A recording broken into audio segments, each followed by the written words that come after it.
You're listening to an Airwave Media Podcast. When you want your spring break to feel like... and your kids' pool day to feel like... and your hotel bed to feel like... ooh, and room service to feel like... because at Hilton, hospitality feels like... Your cabana's ready. Would you like fresh towels? It matters where you stay. Book now at Hilton.com. Hilton, for the stay. This episode is brought to you by Nespresso. Introducing Virtuo Up, the latest in a long line of innovation from Nespresso. It's innovation you can touch, sense, and taste in every single cup. With a 3-second start, easy open lever, and dedicated brew over ice button, it's even easier to enjoy your coffee your way. Sip for yourself. Shop Virtuo Up exclusively at Nespresso.com. I'm Jenny Williamson. And I'm Jen McMenemy. And this is Ancient History Fangirl, another gigantic file all in one place. This time, it's our Hadrian's Wall episodes, the first 3 all in one place. We love this series, starting with how Hadrian's Wall was built and the mysteries of its construction, going into what life was initially like on the wall, and then how it changed and evolved as the Roman Empire slowly crumbled. Finally, the men stationed on the wall and their families were left defending the border of an empire that no longer existed, waiting for pay and orders and supplies that never came. As the local people that they had subjugated for so long slowly closed in on their territory. This series is a view of the fall of the Roman Empire from the standpoint of Hadrian's Wall. It's not the episode I thought I was going to write because I thought it would be one episode and not this epic series, but it's what came out of all the reading and research I did. Jen and I visited Hadrian's Wall in May, and we saw so many incredible things. We hiked along some of the wall's most dramatic vistas, visited Vindolanda and saw the Vindolanda tablets, which was a bucket list thing of mine.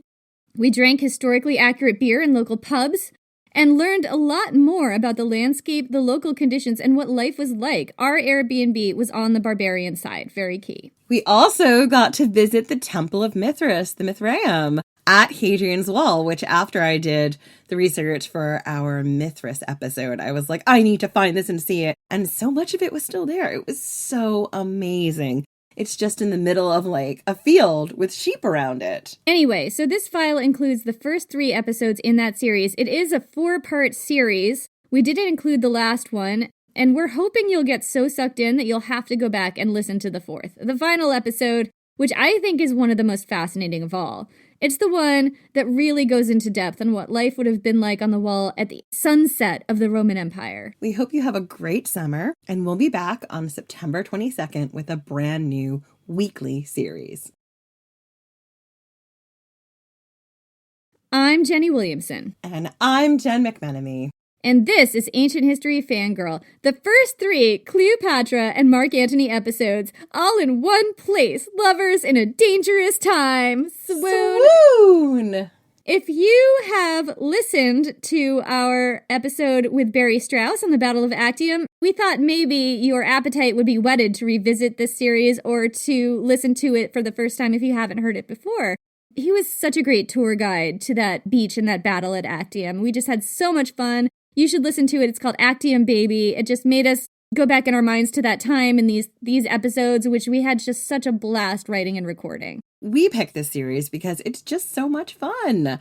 This is the epic story of Mark Can't Count Past 12 Antony and Cleopatra, beginning just after Julius Caesar's assassination and continuing to their epic meeting along the Cydnus River by the ancient city of Tarsus. Their incredible partnership that spanned decades and outlived Mark Antony's 2 other marriages. The famous excesses of their partying and feasting together. Oh, those inimitable livers. And finally, their desperate and dramatic end when they took their own lives. Words cannot express how much we love this series. We included the first 3 in this giant file, and if you want to know what happens next, those episodes, parts 4 and 5, are of course in our back catalog. They're easy to find, and we hope you go on to listen to those as well, and then maybe re-listen to that episode that we did with Barry Strauss, Actium Baby, which delved in detail into the famous Battle of Actium. Because all of this is just such a blast, it's just so much fun, and whatever happens this summer, I have a feeling we're all going to need a little bit of a break mentally. This is one of those arcs. I mean, obviously the end is not fun, but there's a lot of levity here, and that's why we chose this. There's a lot of love. There's a lot of cattiness between political power players in Rome. It's just something to hopefully take you out of the darkest timeline for a little bit. So we hope you have a great summer, and we'll be back September 22nd. You got to make the bad man fly.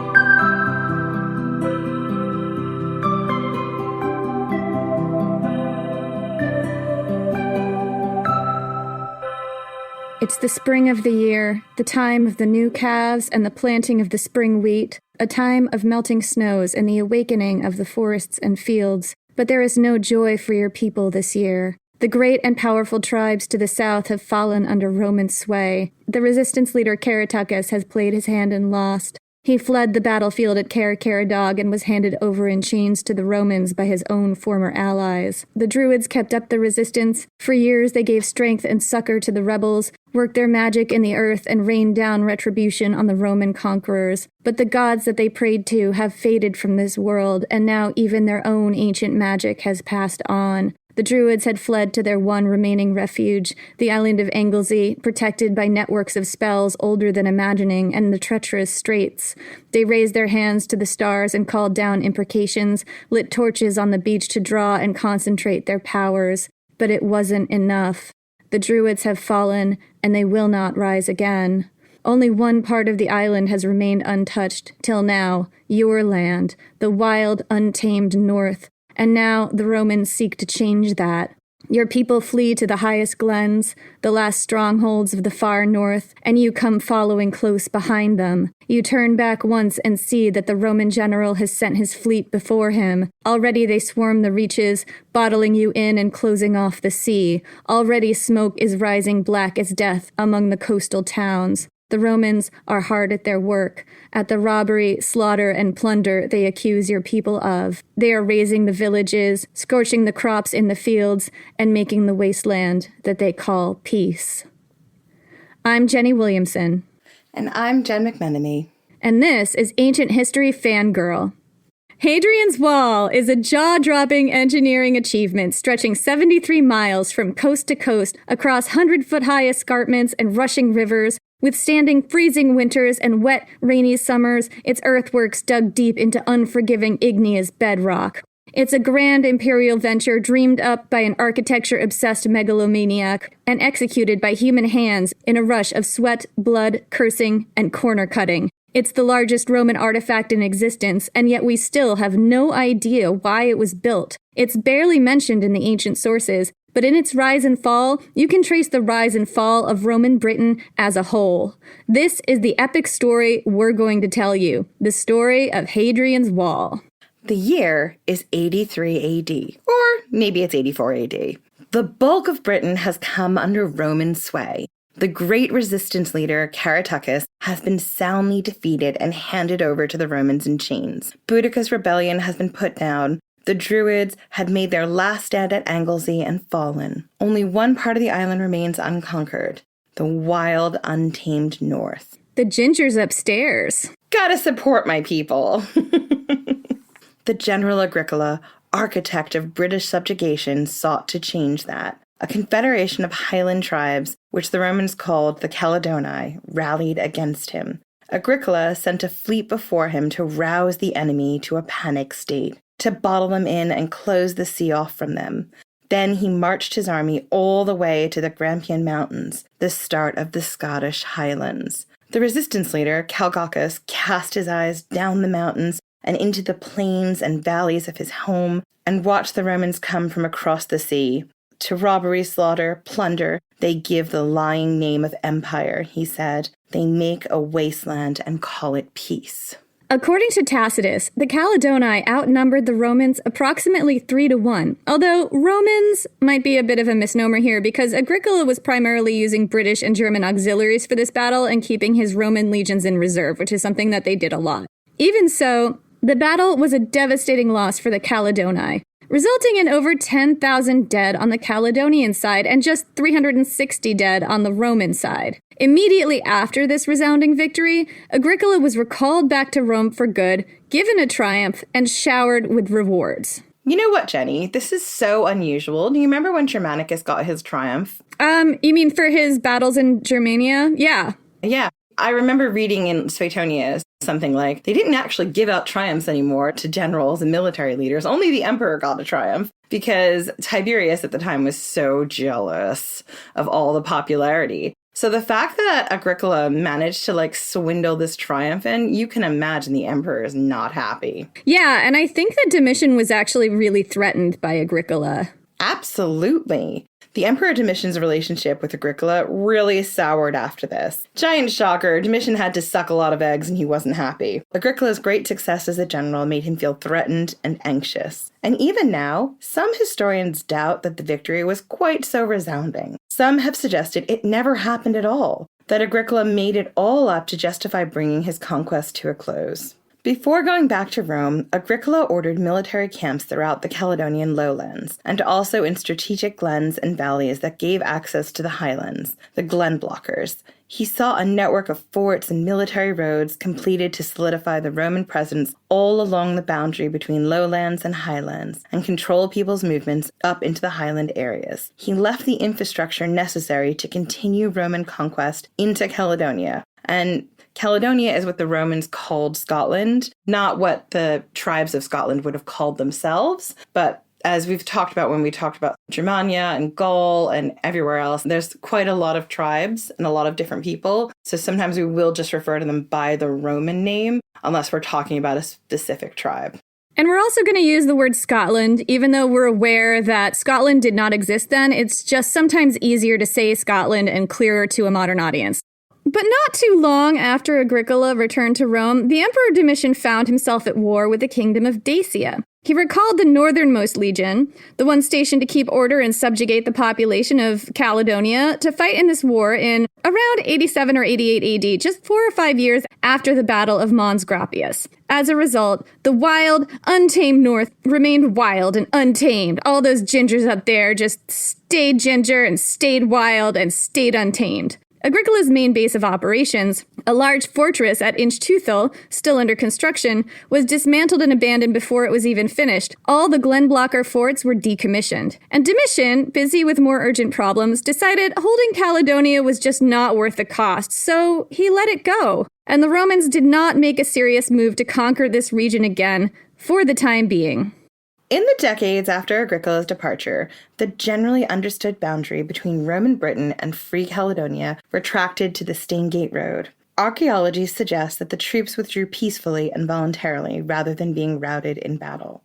The Staingate Road was a Roman road 38 miles in length that connected the forts of Corstopatum, the modern town of Corbridge, in the east, and Lugavalium, or Carlisle, in the west. Some of it is still in use today. The Romans built forts at half-day marches from each other all along this road, and communities sprang up around them, houses, workshops, markets, and farms. The northernmost boundary of the Roman Empire became the Staingate Road, and for decades, that's how it stayed, until Hadrian got involved. Have you heard of Hadrian? Hold on to your pearls, Jenny. It's gonna get wild.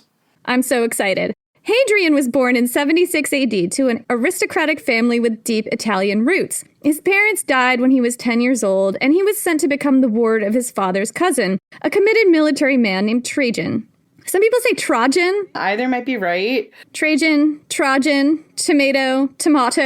Oh my god. Do you know my husband and I still fight aggressively about tomato and tomato? I say tomato every time, and my husband is just like, it is tomato, Jen. And I'm like, no, it's not, because that sounds wrong. I'm just going to say Trajan because I am an uneducated Yankee. Trajan, go for it.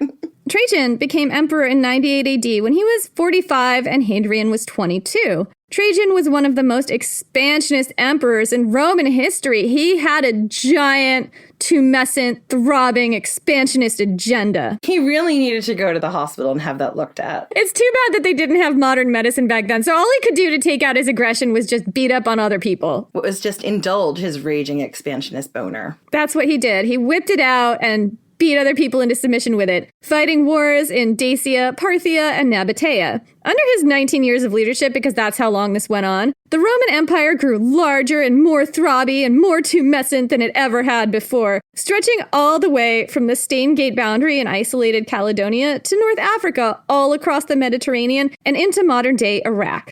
Hadrian, meanwhile, worked his way up in the government and married Trajan's 17-year-old niece, Vibia Sabina, when he was 24. Which is not the most horrific age difference we've encountered. I mean, it's not good, but... Now, I feel like if a 17-year-old is dating a 24-year-old, that understandably gets some side-eye, you know. As it should. As it should. But what we're working with here in Ancient History Fangirl is 13-year-olds marrying 45-year-olds. So it's like, oh, wow, they're within the same age galaxy. They're within the same generation.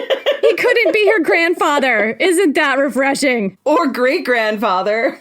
I know. It's just fucking horrific. Everything is terrible. That is not the worst age difference. And also, I don't think they're 100% related. So that's ideal, really. Hadrian, he actually is kind of related to Trajan. Trajan's his father's cousin, which makes him, what, like his second cousin? Or is there a once removed? So is he also related to his wife? Yeah, but it's not as bad as she's his actual niece. He's not her uncle, husband, daddy. Exactly. So, all in all, this is a great relationship, right? Except that these two absolutely loathed each other. They hated each other's guts. I mean, can't imagine why that would be. So, the Historia Augusta, which we have told you many times, is about as trustworthy as Us and The Onion. And The Onion and the National Enquirer. Make of it what you will. So, the Historia Augusta tells us that once he was emperor, Hadrian used to declare that if he was a private citizen, he'd have sent his wife away long ago on account of her general ill temper and irritability. Surprising no one, these two never had any children. So Hadrian did have a significant love interest in his life, a guy named Antinous, a much younger man, whose story we're going to tell you all about in an upcoming Patreon episode. So all of that is in the future. For now, we're early in Hadrian's career. He's a young man, he's in his 20s, and he's a trusted member of Trajan's household. He's got a wife who he hates, who also hates him. Possibly she doesn't like him because he doesn't like her. Like, can you imagine how awful it would be to be, like, forced married to your cousin or your fifth cousin once removed for power? I think that that's not at all uncommon among women in the ancient world. Yeah, I think so, but I feel like Hadrian's the kind of guy who's like, I'm going to play away all the time, but you're not allowed to. It might be the norm, actually. Yeah, I mean, it is pretty much the norm. You kind of want a husband if that's going to be your situation where they're just like, just keep it on the down low and it's all cool. Right, but it's almost never like that. No. But Hadrian and Trajan, I'm going to talk about Hadrian and Trajan's relationship now. They did not, according to the Historia Augusta, which take with a grain of salt, they apparently did not have the perfect relationship. Ancient sources, i.e. the Historia Augusta, describe a lot of passive-aggressive nonsense. Trajan not promoting Hadrian to jobs he was clearly qualified for, giving him other jobs that seemed prestigious on paper but required him to go far away. It was all very passive-aggressive and gaslighty, nothing you could put your finger on. But there is a certain pattern here. Yeah, they're boning. You think so? I do. I feel like Trajan is keeping Hadrian on the hook. I feel like they have this really intense relationship where it's like Hadrian and him just get really close and then Trajan just like throws him to the far-flung area of the world to sort of like make him jealous. You think that there's some mind games going on here? I mean, listen, if we're using the Historia Augusta as a source, why not? First off, we know that both of these guys liked men. That's not hidden in the ancient sources. And I think it would be really savvy of Hadrian to become Trajan's ward and then see what he can do to seduce him, to get into his good graces. Absolutely.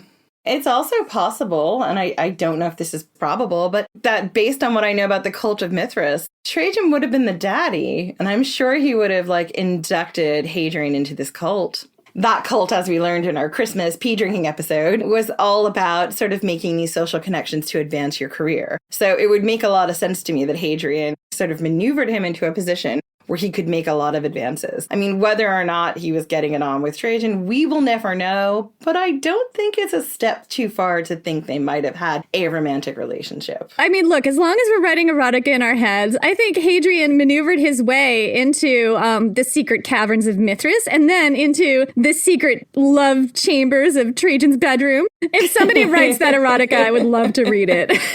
If Jenny Williamson writes that erotica, I'll let you know what name she used. Here's another juicy bit of gossip from the Historia Augusta, Jen. The Historia Augusta suggests that Hadrian sought to influence Trajan's decisions by seducing Trajan's boyfriends. Well, there you go. I mean, you can see what's going on here. These two. They had like a love tetrangle, a love octagon, so much drama. And this led to some kind of argument that took place around Hadrian's wedding. And here we see why Vibia Sabina maybe doesn't like Hadrian, because he's boning her uncle. But not just her uncle, he's also boning all of her uncle's boyfriends to get political power. I mean, this reminds me so much of Julius Caesar. Julius Caesar, what do you think of all this?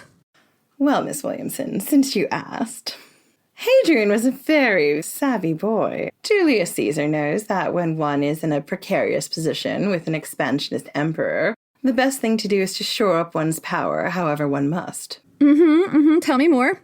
Miss Williamson, I'm not going to go into any more details than that. I know you're already studying every word I give you, because they're pearls of wisdom from the afterlife. Okay, Julius Caesar, thanks for dropping in. We're moving on. Anyway, so they had this giant blowout, Trajan and Hadrian, that happened during Hadrian's wedding to Vibia Sabina, who was like, dude, you are boning my uncle and all of my uncle's boyfriends, and I'm not letting that Uncle fucking D get anywhere near me. And it really sucks to be a woman in the ancient world. I'm sure that's what's going on in her head. That sounds so right to me. And let me just say that this is all completely speculative, and we have no actual proof that Trajan and Hadrian were sleeping together. We're just creating our own fan fiction.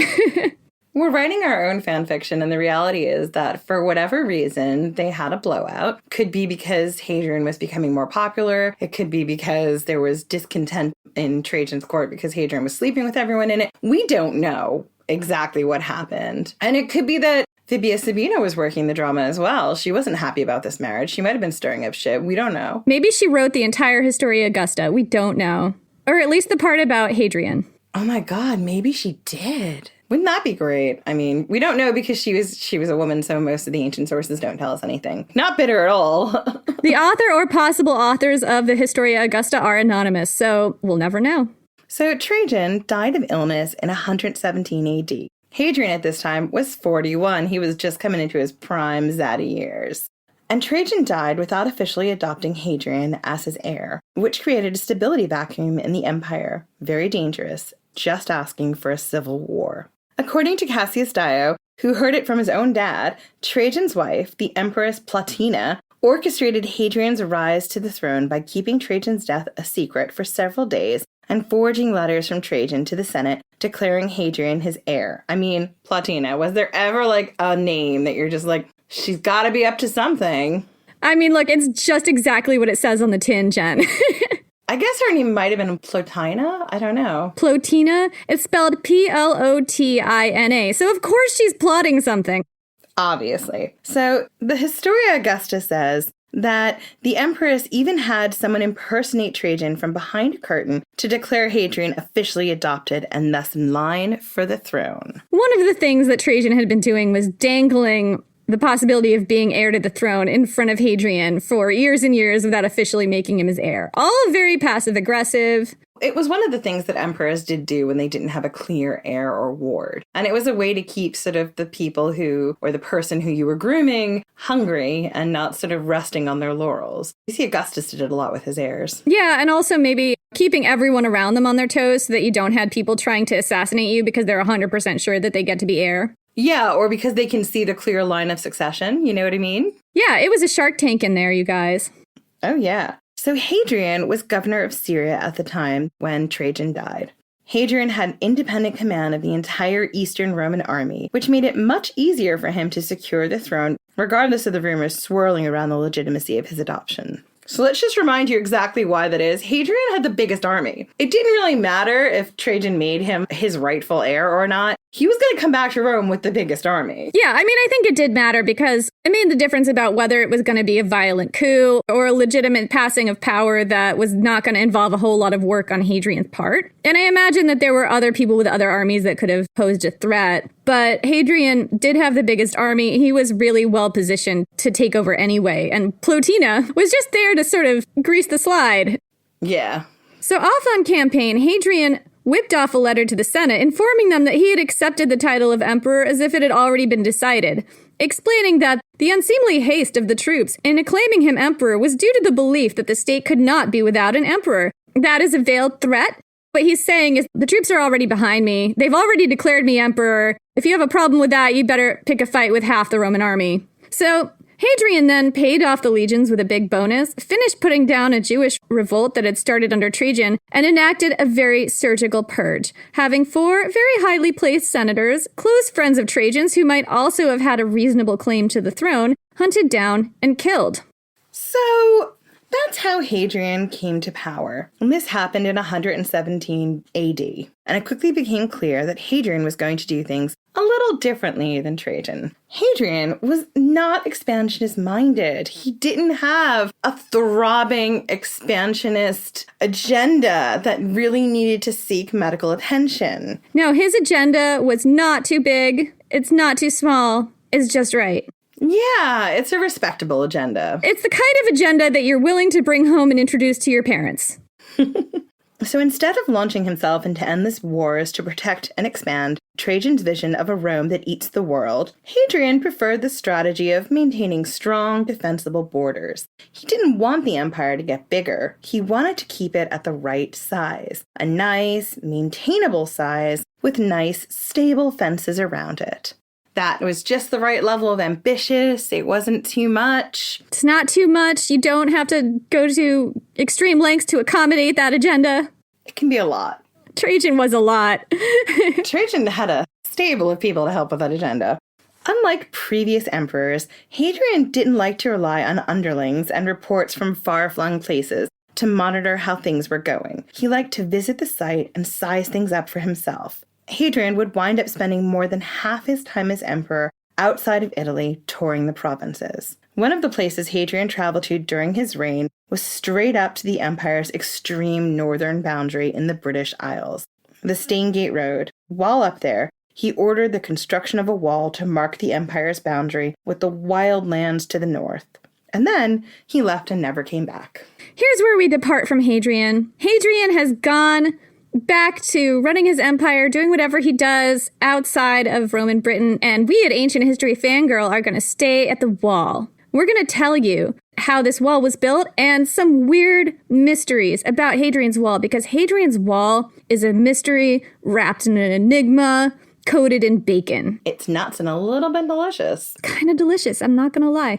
So let's talk about the specifics of Hadrian's Wall. The wall was built just about 11 miles north of the old Staingate Road boundary, but it stretched much farther east and west than the Staingate Road. The Staingate Road did not go coast to coast, but Hadrian's Wall reached 73 miles, touching the North Sea in the east and the Irish Sea in the west. It took between 6 and 10 years to complete. I've seen both of those in different sources, which would have required a pace of roughly 7 to 12 miles a year, approximately. And this would have been an astounding accomplishment because Hadrian's Wall was built over some very rugged and rough terrain. It runs over steep hills, butts up against 100-foot cliff faces, and crosses fast torrential rivers. A lot of the time, this ground is very inhospitable to digging, which they would have had to do to dig out the associated earthworks and build a foundation for the wall. Underneath the layer of dirt, there would be clay or sometimes igneous rock. And the builders wouldn't have been able to work on the wall during winter when the weather would have been too cold and the ground frozen. People think of Hadrian's Wall as the boundary between England and Scotland, but it's never been that. England and Scotland didn't exist during Hadrian's time. And even now, the wall is not at the boundary of modern-day Scotland. The entire wall is in northern England. It's less than a mile south of the Scottish border on the west side, and about 68 miles south on the east side because the border slants up. So let's take a look at the individual parts of the wall. going from the smallest and least complicated to the largest and most complicated. When you start to look closely at how Hadrian's Wall was constructed, there are things that don't add up. Weird mysteries. We'll point them out as we go along. First, I want to talk about the wall itself, the wall part of the wall. So the wall part of the wall is a relatively simple structure, but its dimensions boggle the mind. It's made of over 25 million individual stone blocks, all of them laid by hand. Originally, it stood approximately 15 to 20 feet tall. Estimates on that vary, and about 8 to 10 feet thick depending on where on the wall you are. In most places, the wall was built of 2 outside layers of roughly finished stone with an internal layer of rubble and clay. The stone came from quarries close to the build site, usually no more than 2 miles or so away. And that stone was really hard to mine. There is graffiti from Roman soldiers in the quarries used to build Hadrian's Wall bitching about how hard the stone was. The Roman military was known for its world-class engineering skills. This is what gave it the ability to travel to such remote places and win so many wars. But the outside layers of Hadrian's Wall were not that well constructed by Roman standards. The stones used were often bad quality and not precisely cut, but rather roughly finished, a type of finishing referred to by stonemasons today as squared rubble. In some areas, the soldiers barely bothered to square off the blocks at all. This suggests that the legionnaires who built the wall were cutting a lot of corners to get it done fast. Not all parts of the wall were originally built of stone. Originally, the entire western end of the wall, stretching 28 miles inland from the western coast, was constructed of a high wall of turf, with a timber structure on top. This is referred to as the turf wall. Some reconstructions depict a tall timber palisade on top, but pollen analysis done at the site suggests that this would more likely have been like a woven fence made of alder and birch branches cut from local forests. Because of the simple construction, this section of wall probably went up much faster than the rest of it.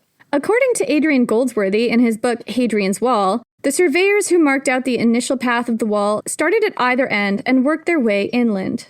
However, the wall was not built in an orderly fashion from one end to the other. Instead, it appears it was built in a more haphazard fashion, with work occurring everywhere at random locations on the wall. Goldsworthy tells us that its most likely work teams were dedicated to a specific part of the wall. One team laid the foundations, another would come along and lay the bottom layer of stone and mortar and wait for it to set, then another team would lay another layer, and so on. The process of laying the stones with the limestone mortar would have been painstaking. The men would have had to lay the stones one layer at a time and then wait for the limestone to dry, which would take a few days before adding another layer. This process was frequently interrupted. Archaeological evidence suggests that sometimes foundations were laid, then exposed to the elements for years before a layer of wall was built on top. The width and height of the wall also changed depending on the location and the amount of building materials close by. Most of the original stone section of the wall was approximately 10 feet wide and about 15 to 20 feet high. The turf wall was about 20 feet wide and 11 feet high. And we say all of that with a lot of confidence, but nobody really knows exactly how tall the wall was. The historian Bede, writing in the 700s, describes it as 12 feet high, which is higher than any surviving stretch today. So most historians consider the original height to have been at least 12 feet, probably more like 15 in some places. And we've seen some historians suggest that it was originally as high as 20 feet. Most of the wall was built around 10 feet thick on a 10-foot wide base. However, there's one section where the base is 10 feet thick, but the wall itself is only 8 feet thick. 2 feet of base stick out beneath it. It's not clear how high this section was intended to be, but parts of it survive that stand 10 feet tall. This section is the narrow wall. The rest of the wall is referred to as the broad wall. Adrian Goldsworthy believes that, at some point in the wall's construction, after the 10-foot foundations were built in this area, someone made the decision to scale back the width of the wall from 10 feet to 8 feet or so. This would have meant that this section of wall could have been completed faster, at lesser cost, and using fewer resources. This was a cost-cutting measure.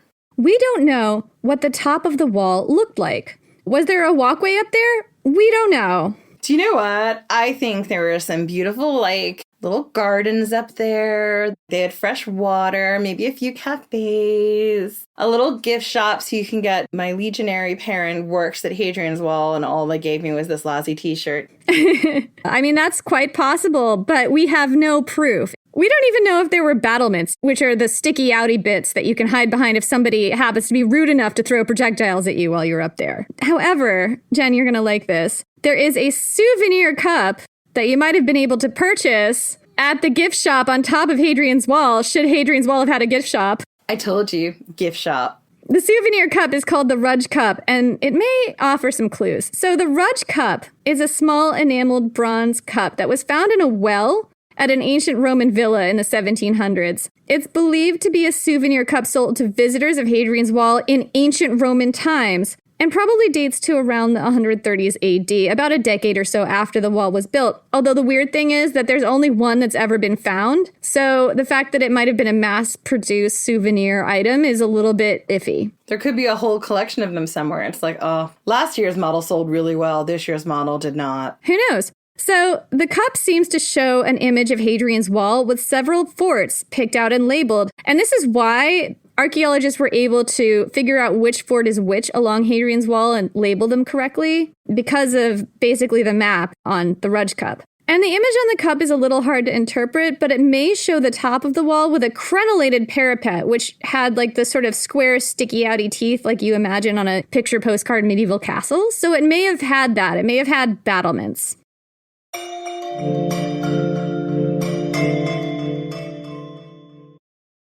Are you really buying a car online on AutoTrader right now? Really? At a playground? Yeah, really. Look at these listings from dealers. Wow, your search can really get that specific. Really? And you just put in your info and boom, car's in your budget. Mom needs a second, honey. You can really have it delivered? Really. Or I can pick it up at the dealership. Mom! 1 sec, sweetie. Mommy's buying a car. Mommy, look! I think your kid is walking up the slide. Kyle, again? Really? AutoTrader. Buy your car online. Really? This episode is brought to you by White Claw Surge. Great podcast pick, friend. No surprises there. After all, you're all about finding the tastiest flavors out there, just like White Claw Surge. And with big, bold flavors to enjoy, like blood orange, blackberry, cranberry, and more, it's time to go all in on taste. Unleash the flavor. Unleash White Claw Surge. Please drink responsibly. Hard seltzer with flavors. 8% alcohol by volume. White Claw Seltzer Works. Chicago, Illinois. Tax Act is here anytime you want to easily file your taxes. Tax Act is here for the early birds who like to knock them out as soon as the season opens. And for the procrastinators who like to wait until the very last minute. Tax Act is also here for the middlers who file right in the middle of tax season. No one ever talks about the middlers, but Tax Act sees you, and Tax Act respects you. Tax Act. Let's get them over with.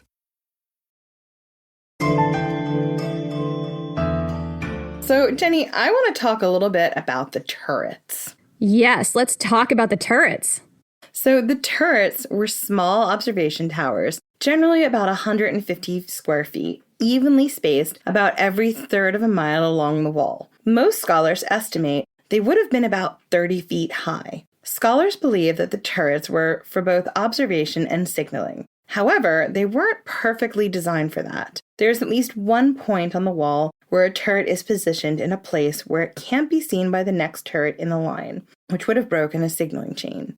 All turrets would have had an upper floor or platform for those on guard duty, and 2 lower floors for living space and storage. In most turrets, you would have reached the upper floors via a ladder. We don't know what the top floors of the turrets would have looked like, whether they were roofed or open to the elements, whether there was a balcony at the top going all the way around with maybe some, really pretty planters on the edge. I don't know, might have been. There are some depictions of military turrets that have roofs and balconies that go all around the top for observation. So that's where we're getting that from, but we don't know if that's what it looked like on Hadrian's Wall. The reason that we think it might have looked that way is because the Romans tended to build things based on set plans. So if this was like the typical plan for a turret, they are likely to have built it the same up there unless there was some reason not to. But there are reasons why Hadrian's Wall breaks a lot of molds, so that's not 100% certain. So archaeological evidence suggests that there were men stationed at these turrets for short-term rotations rather than living in them permanently. So an assignment at a turret might have lasted a few days or maybe a few weeks. Probably not a few months, though. Dice and board games have been found at the turrets, as well as cooking materials and weapons, especially javelins and spearheads. We don't know if the turrets would have been armed with crossbows. However, archaeologists have found a bolt head from a ballista, which was kind of a proto-catapult that looked like a big crossbow in the remains of a turret. These were very powerful and deadly accurate at a range of 500 yards, or 1,500 feet, and would have been a very effective anti-siege weapon. Although only one was found, some historians suggest that some or maybe all of the turrets had a ballista. So let's talk about the Mile Castles, Jen. Ooh, I hear the word castle, color me intrigued. Also referred to as mini fortlets. Mini forts, like a mini cupcake or a mini quiche. The Mile Castles were what happens when you leave your big forts alone in the wild, untamed north for too long without any birth control. I mean, you play that sexy, sexy Roman cavalry music. You light some signal fires that only some of the castles can see. Not all of the castles, because they want their privacy. You've got the atmospheric fog coming down from the mountains. Gotta have the atmospheric fog. Or maybe it's snowy and you just all have to, get together for warmth. Huddle beneath the same blanket, perhaps. You're watching a really bad Netflix Christmas movie because it's what's on, and also you secretly like it. Maybe somebody has a little bit of an expansionist agenda. Maybe they want to expand that castle. Boom. 9 months later, mini fortlets. Anyway, there are a lot of mile castles, or mini fortlets, placed at intervals of approximately 1 mile along Hadrian's Wall. And there were 80 of them. On the wall, those forts were getting busy. They're not large, but they were definitely bigger than the turrets. Most were about 50 by 60 feet. Look, they weren't large, but they served a purpose. You don't have to be large if you're a mini fortlet. You can be mini and still be a fortlet. Anyway, so I'm trying to explain how most were about 50 by 60 feet. They were not uniform. A lot of the time, military construction in ancient Rome was pretty uniform based on various set plans. So the fact that they weren't uniform may have been a bit of a departure. The biggest one measures about 90 by 76 feet, which is a lot bigger than my apartment personally. So the Mile Castles were built with their north walls attached to Hadrian's Wall and the rest of the fort on the southern side. So they were not sticking out of the northern side. They were all on the southern side, and the north side of the wall was the north side of the fort. The remains of a few internal buildings have been found inside some of the Mile Castles. They were probably barracks. There was usually one long barracks building in most Mile Castle forts, and some of the larger ones had 2 long barracks buildings. So a few had unique features. One was found with a stove oven built in the inside corner of a wall. Another has a well-preserved flight of stone stairs, which has helped scholars estimate the height of the wall.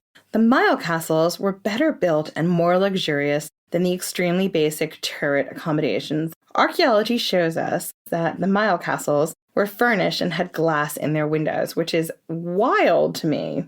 There may have been as few as 12 or as many as 30 to 40 men stationed at a Mile Castle at any time. And there may also have been horses. Some pieces of horse tack have been found at Mile Castles. Evidence suggests that men lived here more long-term than in the turrets, cooking meals and repairing and making their own equipment. But it's hard to say how long. A tour of duty at one of these Mile Castles may have lasted weeks or months or maybe even years. So, if you wanted to pass through Hadrian's Wall, the most common and numerous crossing points would have been through a Mile Castle. There was a gate on the north side of each Mile Castle, through the wall itself, and a gate to the south. So, anyone who wanted to go through the wall had to pass through the Mile Castle. The gates were large, heavy wooden doors mounted on a pivot hinge, big enough to accommodate a large cart. There was a tower above the northern gate, which was about 30 feet high, for observation. The Mile Castles were clearly very important in controlling traffic through the walls, but some Mile Castles were built in extremely impractical places. Several have northern gates that open onto extremely steep slopes that nobody would be able to get up, probably not with a horse, definitely not with a cart, maybe even not walking on foot. And some open onto 100-foot cliffs. The moon door? You got to make the bad man fly. Hadrian built these in specifically so you could eject your enemies out of the cliff. Oh, totally. Hadrian was like, listen, send them to this castle, and when you've had enough of them, this is where all the prisoners go, just kick them out the door. Out the moon door. Gone. Don't waste any time, like, strangling them, putting them in a horrible hole. Just kick them out the moon door. This is a very efficient way to treat your enemies. It makes total sense. We are solving mysteries right and left over here. Look at us. You solve lots of mysteries when you're on your, like, second or third glass of wine. You also create other mysteries, but let's just stick with the positive. It's just mysteries wrapped in enigmas. More and more questions. Wrapped in bacon. As soon as we answer one, bacon. Can I tell you about the sweet, sweet earthworks? Please tell me about the sweet, sweet earthworks. There are two major earthworks associated with Hadrian's Wall. The ditch to the north and the vallum to the south. Both of these ditches, because they were both ditches, would have been extremely difficult to dig. The ground in this area of England is rough and rocky. The rocks and boulders in the ground were the same as in the quarries, so hard that in some places, even the extremely competent and undefeatable Roman army engineers just gave the fuck up. They were like, you know what? The Rock wanted it more. This has been a long, hard fight, and The Rock wins. I have spent years of my life digging this basic ditch. I'm just done. I'm done. Or call me to Rome.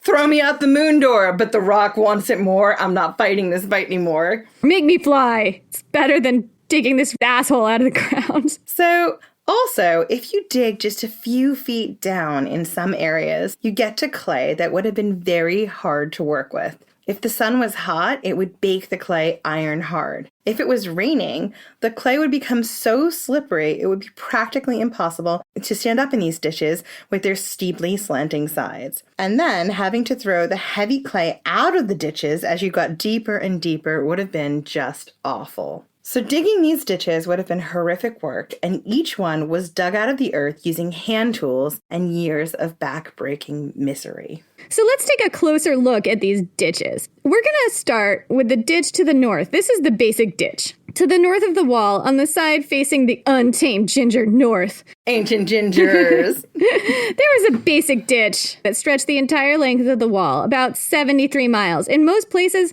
it was about 9 feet deep, 28 feet wide, and shaped like a V. So it would have had real steep, sloping sides that would have been a bitch to dig. The earth that was displaced in digging this ditch was heaped up to the north and then sloped into a low mound that would have made the ditch even deeper on that side. So the idea was to create a barrier that would slow down anyone attacking the wall without giving attackers a place to take cover from people shooting at them from the wall. Like they wanted to create a barrier but not a shelter. So, earthen bridges or causeways were built over the ditches in front of gateways, allowing passage through to or from the north. The ditch changed shape and depth based on the topography, and in some places, such as in the rugged central section, where the wall was built up against a natural barrier, like a cliff or a river, it wasn't there at all. There's some evidence of corner cutting with the northern ditch. For instance, near Mile Castle 30, there are several large granite boulders still in the ditch. The soldiers were definitely supposed to take those out, but they didn't. And it's not like they didn't try. You can see places where the workers tried to drive wedges into the boulders to break them into pieces. Eventually, they just abandoned their work and left the boulders in the ditch. As I said, the boulders wanted it more. Yeah, so between that basic ditch and the wall is a flat lawn called a berm. And depending on where you are on the wall, this lawn area is about 8 to 20 feet wide. Archaeologists have discovered evidence that in Roman times, the berm was a kind of deadly obstacle course with a checkerboard pattern of 3 rows of pits containing large, sharpened stakes, just like at Elysia. Someone's been reading the playbook. Oh, Miss Williamson, I did make it widely available, did I not? Have you read it twice, Miss Williamson? Yes, Julius Caesar, you did make it widely available. I have read it cover to cover. Yes, you did. Everyone bow down. Have you read it on the podcast cover to cover for your listeners so they understand the brilliance of my mind in all its totality? Julius Caesar, go back to what you were doing, which is definitely watching, I don't know what, the Great British Bake Off or some shit. Julius Caesar loves the Great British Bake Off. It is so civilized. And trying to talk about these sharpened stakes in these pits. This system of pits and stakes was well maintained and repaired even into the 200s AD. Put that in your pipe and smoke it. That's the basic ditch to the north. As far as Roman defensive earthworks go, it's pretty basic. It's standard. They were all building ditches like this. They were everywhere. They were super basic ditches. But there's a southern earthwork that's stranger and weirder and more mysterious. The vallum. Let's talk about the vallum, kids. Are you ready? Everyone's got to have a favorite part of Hadrian's Wall. Mine is the vallum. And the moon doors. So the vallum is a ditch and 2 mounds built south of the wall on the Roman-controlled side that runs uninterrupted almost the entire length of the wall, all 73 miles. The ditch is about 10 feet deep, 20 feet wide, and flat at the bottom. The 2 mounds on either side are about 20 feet wide and 7 feet high each, and placed about 30 feet from the edge of this ditch on either side. In large areas, a 3rd mound, the marginal mound, runs right along the lip of the ditch.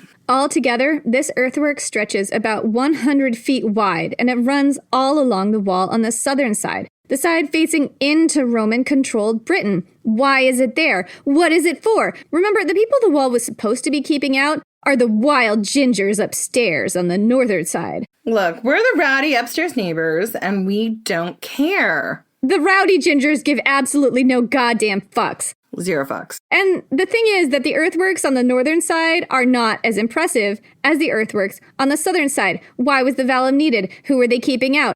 I don't know. The ancient Roman military tended to build things based on set plans, so a military fort or defensive wall in Britain would probably have the same features as one in Parthia or Germania or Dacia. But no other Roman wall has an earthwork like this one. It's not found anywhere else. It's a giant mystery. This period in history is not well documented. There's no mention of the vallum anywhere in Roman sources. The earliest mention we have of it is in Bede's Ecclesiastical History of England. He talks about a vallum, which means rampart in Latin, which is distinct from the wall itself. That's why we call it a vallum today, even though it's mostly a ditch, and the word for that in Latin is fossa. In the 1800s, gentlemen scholars believed that the vallum was built before the wall, long before. They used to refer to it as Agricola's ditch, because people thought that Agricola had been the one to build it. That's wrong. The stone wall was built before the vallum, but it all dates to the reign of Hadrian. The vallum is a baffling feature of the wall today. We don't know what it was for, but the Romans sure were committed to it. In some places, the vallum was cut into solid rock, sometimes for a long way. There's one section of Hadrian's wall that runs along the top of a cliff. Behind it, on the southern side, the ground drops away steeply into a valley, and the vallum is built in that valley far below, as many as 2,300 feet away from the wall itself. So, what do we know about the vallum? We know that it was built during the construction period of the rest of Hadrian's wall, so it was part of the original plan. We know that the 2 mounds, 3 in some places, associated with the vallum were built at the same time, mostly made of earth dug out of the ditch. We know that causeways were built through it at the entrances of important forts and a few mile castles, although at some mile castles, a route was cut across the northern mound of the vallum, but not the ditch or the southern mound. So that's really weird. There was an access point going through the northern mound, but not the southern mound or the ditch.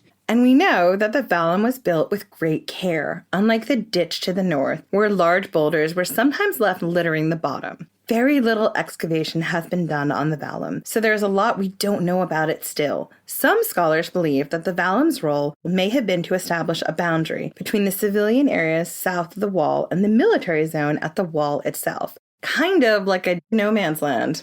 But geophysical surveys have found civilian towns built right up to the wall itself, with buildings on the north and south side of the vallum, so that's clearly not true. I'm wondering if this was built as a moat or as like a canal that they were able to like float things down on, or even just like a reservoir kind of thing. Because if you think about it, all this troops and food and stone and the stuff they have to get from one side to another that might only be found in one area, they had to get it to the other area. And we know it's like back-breaking intense labor. Well, if they cut this sort of waterway in, that makes it so much easier to transport. And it's so precise, and it's so important it's precise, and that it's flat at the bottom, so you could move along it either with animals pulling on either side or with poles. I have not seen that suggestion made in any of my ancient or modern sources at all. And I think it's a really great suggestion, because one thing we do know about Hadrian's Wall is that there was not a dedicated military road to the south of the wall built on Hadrian's Wall, to facilitate movement between different forts and mile castles until much later after the wall was constructed, until after the troops had been reassigned to the Antonine Wall and then come back. I've seen some historians suggest that the reason why was they didn't need it because people could move along the top of the wall, but it would have been so much easier to bring heavy equipment and stone and things between forts and mile castles and stuff like that if they had a canal. So that's a really good point. It's quite possible. I don't know if there's a reason that historians haven't suggested this, but I'm really intrigued by this idea. I haven't done the research. It was just my brain was doing those circles of but why would it be so precise? And what's the importance of it? When we were talking about this, it seemed to me it was so important that everything was so precise. And that precision made me think, well, it had to have a purpose. They might not have been able to cut a straight Roman road. So while they could move things along the top, big things of grain or rock or even bodies of troops would be faster moved along the river or a canal. Yeah, it's quite possible. The only thing I could think of that might be a reason why historians are not suggesting this is a big possibility, and maybe somebody has, I haven't seen all the sources that there are on this, obviously, is that maybe archaeologists have looked at the bottom of the vallum and what is, actually in this ditch, and they've seen that, there isn't, the sedimentary pattern or whatever that would indicate that there had been water in there at one point. Also, a lot of the vallum hasn't been excavated at all, so I don't even know if they've even done that work. Exactly. And I imagine, depending on where the vallum is and depending on how the land has shifted over time, it would be quite difficult to know. Maybe, maybe not. I mean, there are places where it's pristine, and then there are places where it's completely, plowed under.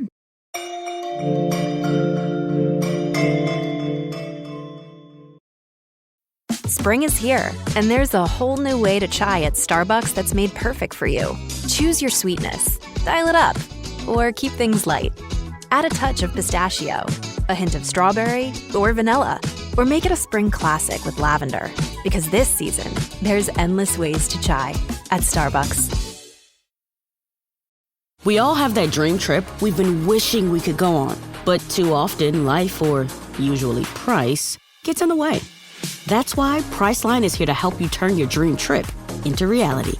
With up to 60% off hotels and up to 50% off flights, you can book everything you need for your next adventure. Don't just dream about that next trip. Book it with Priceline.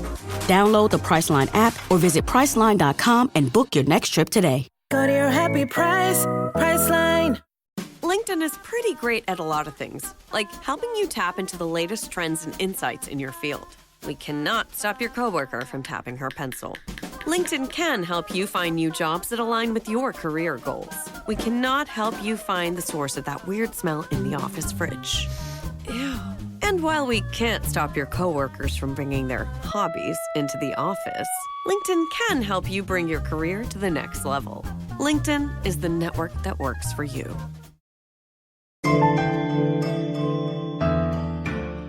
So, let's talk about the forts, Jen. There are 17 large forts along Hadrian's Wall, and these forts must have been the absolute bane of existence for those who built the wall. That and the ditch digging and the hard stone and the rocks wanting it more and all of this fucking bullshit. Many other forts throughout Wales and northern Britain were depopulated to provide more troops to man these larger forts along the wall. The original design of Hadrian's Wall was just the wall itself, the mile castles, and the turrets.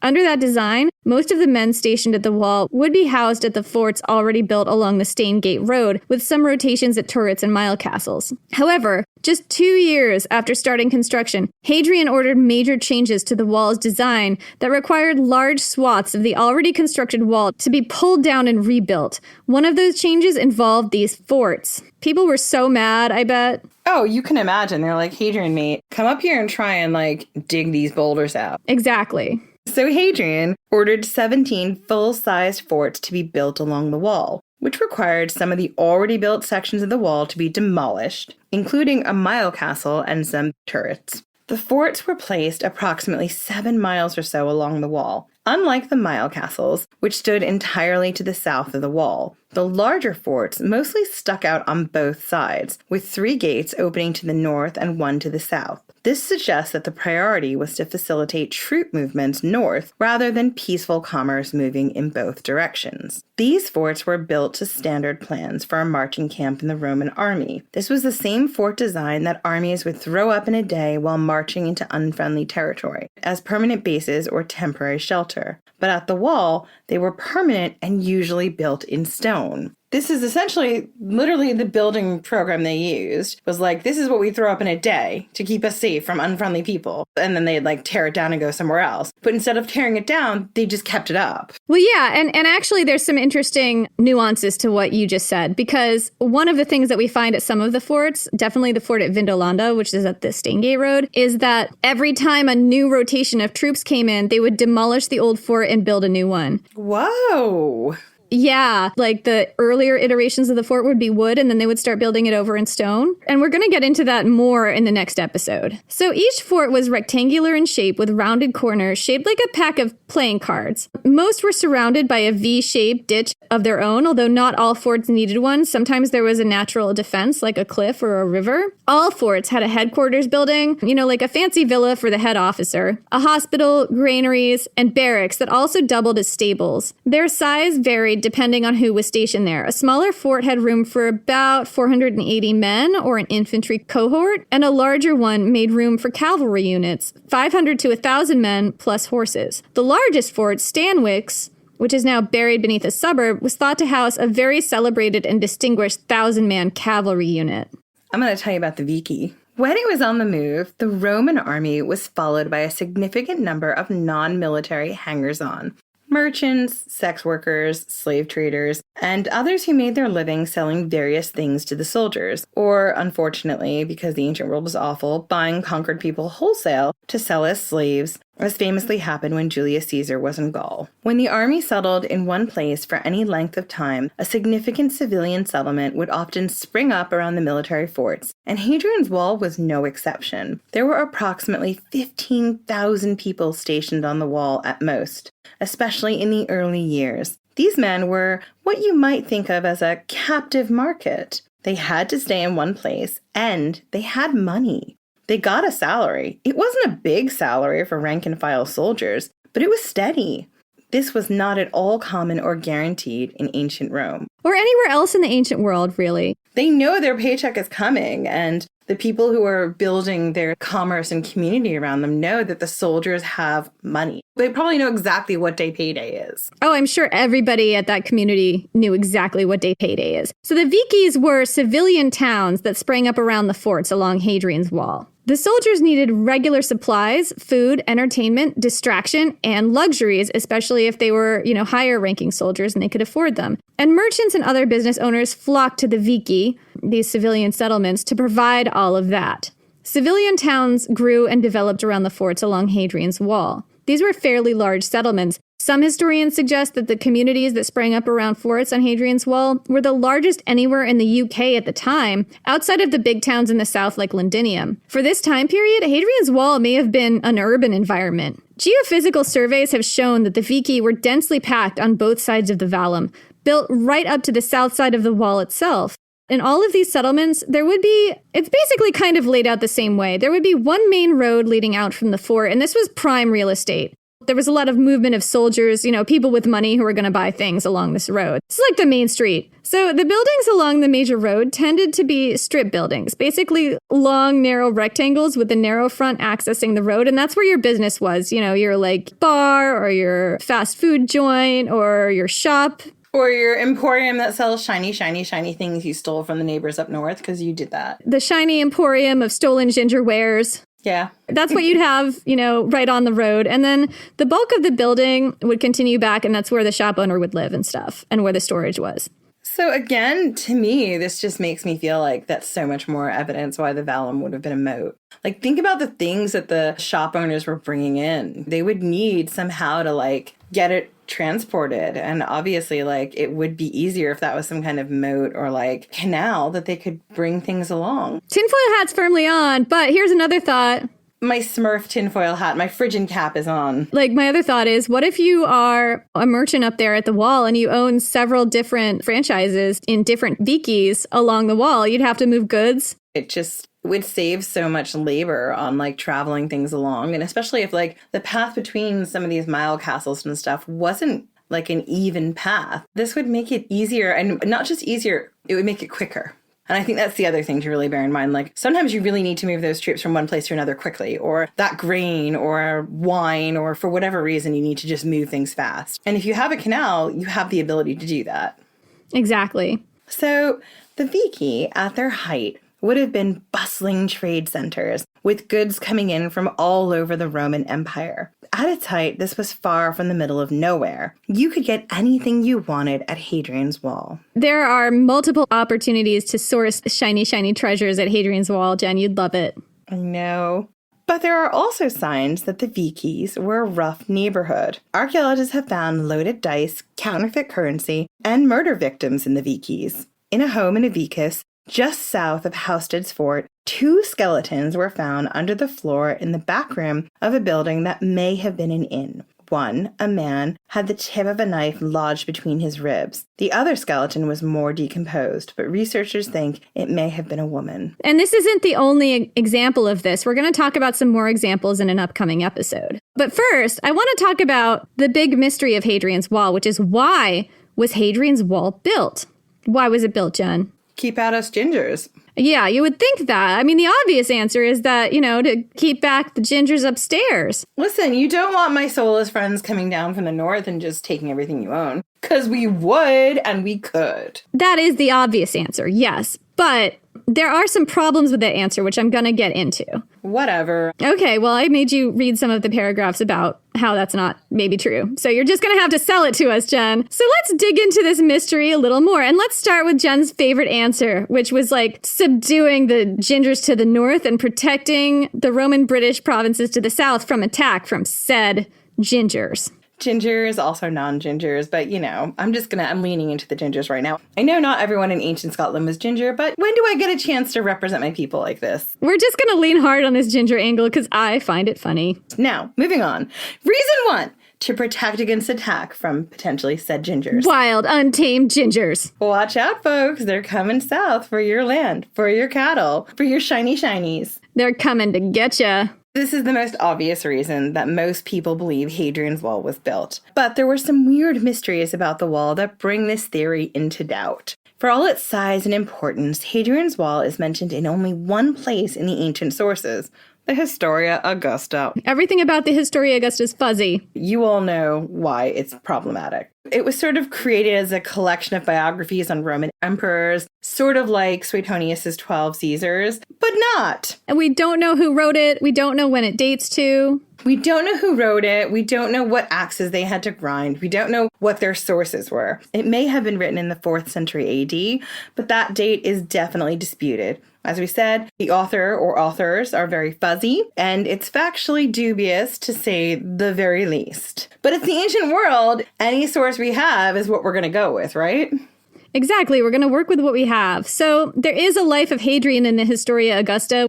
So it tells us that at the beginning of Hadrian's reign, he visited his armies in Gaul and Germania, made a lot of reforms, and then, quote, having reformed the army quite in the manner of a monarch, he set out for Britain, and there he corrected many abuses and was the first to construct a wall 80 miles in length, which was to separate the barbarians from the Romans. And that is it. That's the only place Hadrian's Wall is mentioned in the ancient sources. 73 miles, 25 million individual stone blocks, 6 to 10 years of backbreaking labor to complete, and this is the only mention we get. And it's in the Historia Augusta of all places.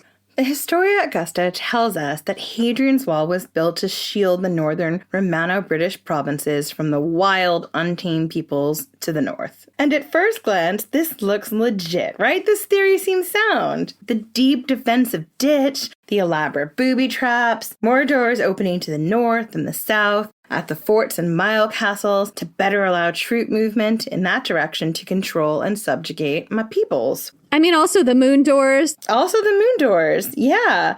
It all looks like the wall was there as a military fortification to both defend against attack and allow for military control. But here's what's weird about that theory. This was not a really volatile border. The last big battle here was Mons Graupius, which took place about 40 years before the wall was built. There isn't much evidence that the people north of the wall were that organized, enough to provide a real serious military threat to that border. Not on such an epic scale that a wall of this size would have been required to keep them out. I'm not saying that there wasn't raiding up there and that it wasn't a problem, but there was raiding in a lot of places throughout the empire, and they didn't build a giant wall to stop it. If they wanted to subdue the north, building a giant wall as a base is not how the Romans would usually operate. If they wanted to subdue this area or even just maintain the Stained Gate boundary, all they had to do was build a few forts up there. Actually, they didn't even have to do that. They could just recommission the old Glen blockers and all the roads and networks that Agricola had left for them. He'd left this infrastructure. It was already there to allow them to hold control of who got in and out of the highlands. And you see the Romans building forts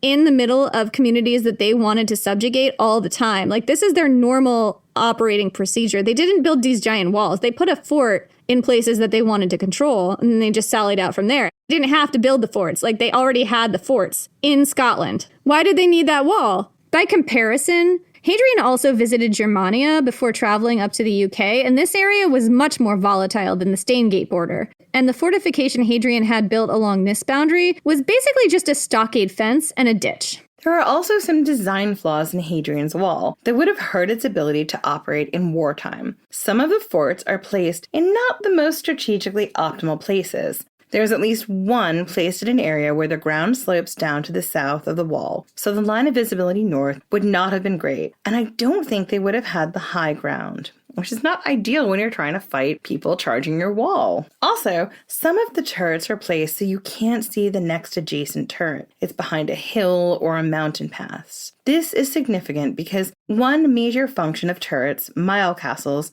and forts is to provide an unbroken chain for signaling. Yeah, because there were not, cell phones or walkie-talkies back then. I think the thing to remember about these turrets is there's that incredible scene in Lord of the Rings, I think it's in the third film, where they light the beacons and you see all these beautiful beacons going up all over in these remote areas of just fire bursting. And that's how people could tell from really long distances that help was needed. This unbroken chain of beacons that were always manned would tell you what was going on. So if that's what the wall is for, it fails.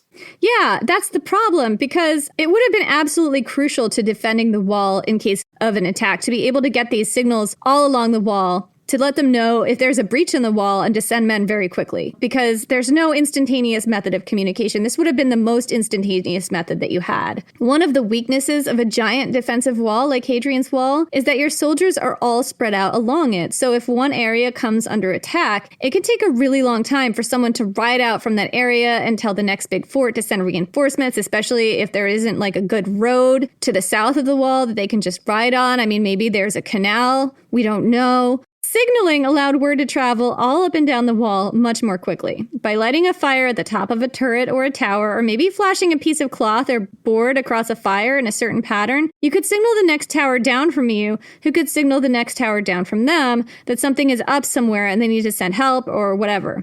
This only works, though, if each tower has an unbroken view of the ones to east and west. But there are several points in the wall where you wouldn't have been able to stand on a tower and see the next one down on the line. And this would have made sections of Hadrian's Wall dark to each other in an emergency. That's a problem. So let's look at a second reason people have advanced for why we have Hadrian's Wall up there. The second reason is it was supposed to be a customs barrier. So another suggestion I've seen is that Hadrian's Wall was built to serve as a kind of customs barrier and control the passage of people and trade between the Roman communities to the south and the tribes to the north. It's likely that the wall did serve that function, but why would Hadrian need such a huge, massive, giant customs border, bigger than any other customs border in the whole empire, all the way up there? True, there were bustling trade communities at each of the forts along the wall, but these had sprung up to serve the soldiers. If the military didn't have such a huge presence up there, it's unlikely all those merchants and traders would have a reason to go that far north. We're not saying that trade didn't happen here or that tribes to the north of the wall didn't have contact with the outside world, but this wouldn't have been a hub of international trade at the time on the scale of, say, Egypt or Syria. The Romans didn't put massive customs barriers in front of those communities, so why would it need one here? Would the Roman Empire even collect enough in customs duties to finance the manning and operations of the wall? It's not sure, but it seems really unlikely. So here's another idea, Jenny. Maybe the wall wasn't necessarily there to block attacks from the north, so much as to provide an unequivocal statement to the tribes up there. We're here, we're Roman, we're powerful, do not mess with us, get used to this. Yeah, I mean, that's possible. The wall was big. It was intimidating. It was no doubt the largest structure of any kind that a person north of the wall would have ever seen. Although that's not to say that people north of the wall didn't have large, complex communities, because they definitely did. But Hadrian's Wall was the biggest Roman artifact ever in existence, so it probably would have been pretty big for the people at the time. So the Romans on the wall would have been a massive presence up there. Some historians believe that the wall was painted white or coated in white plaster at one point in time, creating a bright white barrier that would have reflected sunlight and been visible for miles, making it extra imposing. But yet again, we run into the question, why was such a huge statement needed here? Were the tribes to the north really such a threat that they had to be subdued and intimidated with such a huge show of force? Wouldn't the Glenblocker forts have been more effective in controlling and intimidating this area? Here's another possibility, Jenny. Hadrian's primary reason for building this wall may have been to keep his troops occupied. The Roman Empire at this point still had some trappings of democracy. They had a Senate still, for instance, which did not have the kind of power to govern that it used to back in the good old Republic days. But on a practical level, what it had evolved to was essentially a military dictatorship. In a military dictatorship, the ruler's power derives from his troops. He has to keep the troops happy. Otherwise, they'll revolt, kill him, and raise someone else up as emperor. Where have we seen that before? Go listen to the Praetorian Guards episodes. Those are completely about that. Exactly. This happened to a lot of Roman emperors throughout the empire's 400-year history. Yeah, so to stay emperor and to stay alive, you had to keep your military happy.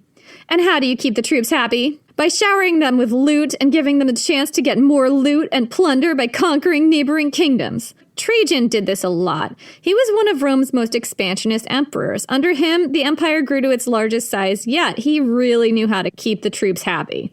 But Hadrian had little interest in conquest. He didn't want to add more territory that would make the empire even more unwieldy and difficult to govern. He wanted to pull back and keep his borders secure. That would have left him with a problem: how to keep the troops nice and obedient. One possibility was to give them a massive building project, one so big and so complicated that it kept thousands of Roman legionaries occupied for years at a time. Britain was a huge Roman territory at the time. Approximately 1 in 10 men in the Roman army at this point were stationed in Britain. If those legions rebelled, it would have been a massive problem for Hadrian. And later on, Britain did serve as a breeding ground for usurpers. So it's quite possible that Hadrian's Wall was just one big MacGuffin side project to keep the legions stationed in Britain too busy to cause Hadrian any real trouble. So what do you think, Jen? What's the most persuasive argument so far to you? I mean, the one I want to go with is like impressive statement to keep the gingers out. But the reality to me seems that it could have just been a lot of busy work. Yeah, I feel that way too. I feel like given the strategic and tactical weaknesses of Hadrian's Wall, and given the fact that the Roman MO here, if they really wanted to subjugate an area, was not to build a giant wall, but to build a bunch of forts and networks and roads, which they already had in Scotland. Like, there's no reason they couldn't just, recommission that stuff. I think it had to have been busy work. I think it had to have been. Hadrian needed people stationed there to keep the frontier. In order to keep people happy and to keep people stationed there, he probably needed to give them some busy work. Yeah, I think so too. So we're going to fall on the side of the MacGuffin. Hadrian's Wall is just a giant MacGuffin up there. It's rare that we agree on something. It is. I mean, I know what my heart wants me to say, but the reality is like, I have worked in corporate America, corporate Britain. I know busy work when I see busy work. Yeah, the arguments for the busy work to me seem a lot stronger than the arguments for anything else. Okay, in my heart, guys, I'm totally leaning towards needing to flex to let the gingers know we're in charge because the gingers are really just going to come down and take your stuff. But, my mind definitely tells me it is a MacGuffin. It is just a busy work group project. It's a group project. Oh, God. The dreaded group project. Oh, no. Like, this makes me have so much sympathy for the builders who are just like, fuck it. The boulder wants it more. I'm out. I'm having so much anxiety at the mention of group projects right now. God, it is. It's a giant group project. It's like, there's that one guy who's the overachiever, and he's like, the emperor's going to know that you narrowed the wall from 10 to 8 feet. Oh, my God. I'm going to be in so much trouble. And the other guys are like, we fucking need to just get this done. I mean, both Jenny and I, even though we co-host this project and work relatively well together, hate group work and joint projects. I don't know how we're still friends. It really baffles me. Oh, it's because we get drunk when we record these episodes. That's true. If I was sober doing this, I'd never talk to you again. Same. I'm glad we agree. So that's it for this week. We hope that you found this as fascinating as we did. Hadrian's Wall is just one of those things in antiquity that I'm just like, how did it work?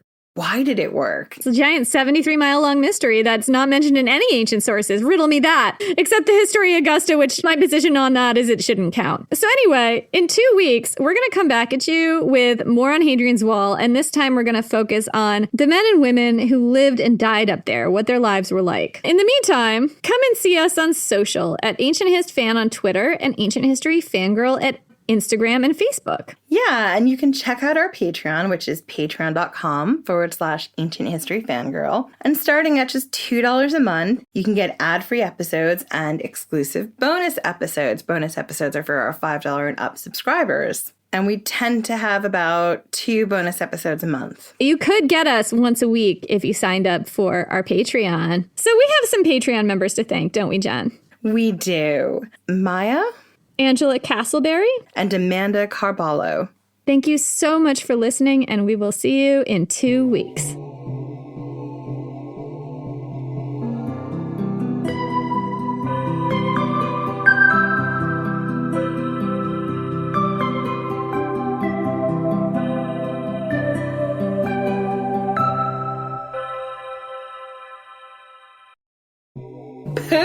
Poop in the mats. Burn it down and start again.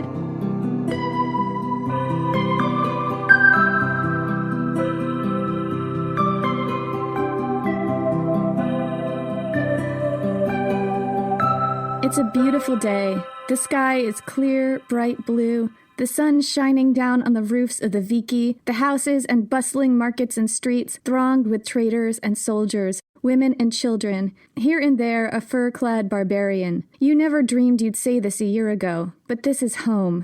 When your husband got reassigned to command the fort at Vindolanda, people acted like you'd received a death sentence. They said you would despise it up here in the great dreary north. They told you horror stories of raiding barbarians, sacking and burning, and carrying off Roman families. Your friends bid you goodbye as if it was the last time they would ever see you.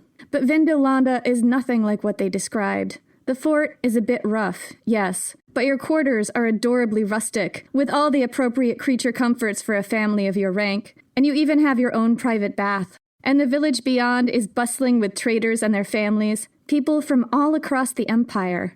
As you walk down the street, you might hear Syrian at one booth, Gallic at another, here Egyptian, and there Dacian. Traders flock here from all corners of the empire to sell their wares to the soldiers and their families. You can buy anything you want at Vindolanda. Just last week, your husband bought your son a pair of new shoes. Expensive shoes, as fashionable as any you could find in the most elite markets in Rome. You put them on your son's little feet and watched him run across the polished floor, your heart soaring in joy. When you first came to Vindolanda, your sister came with you.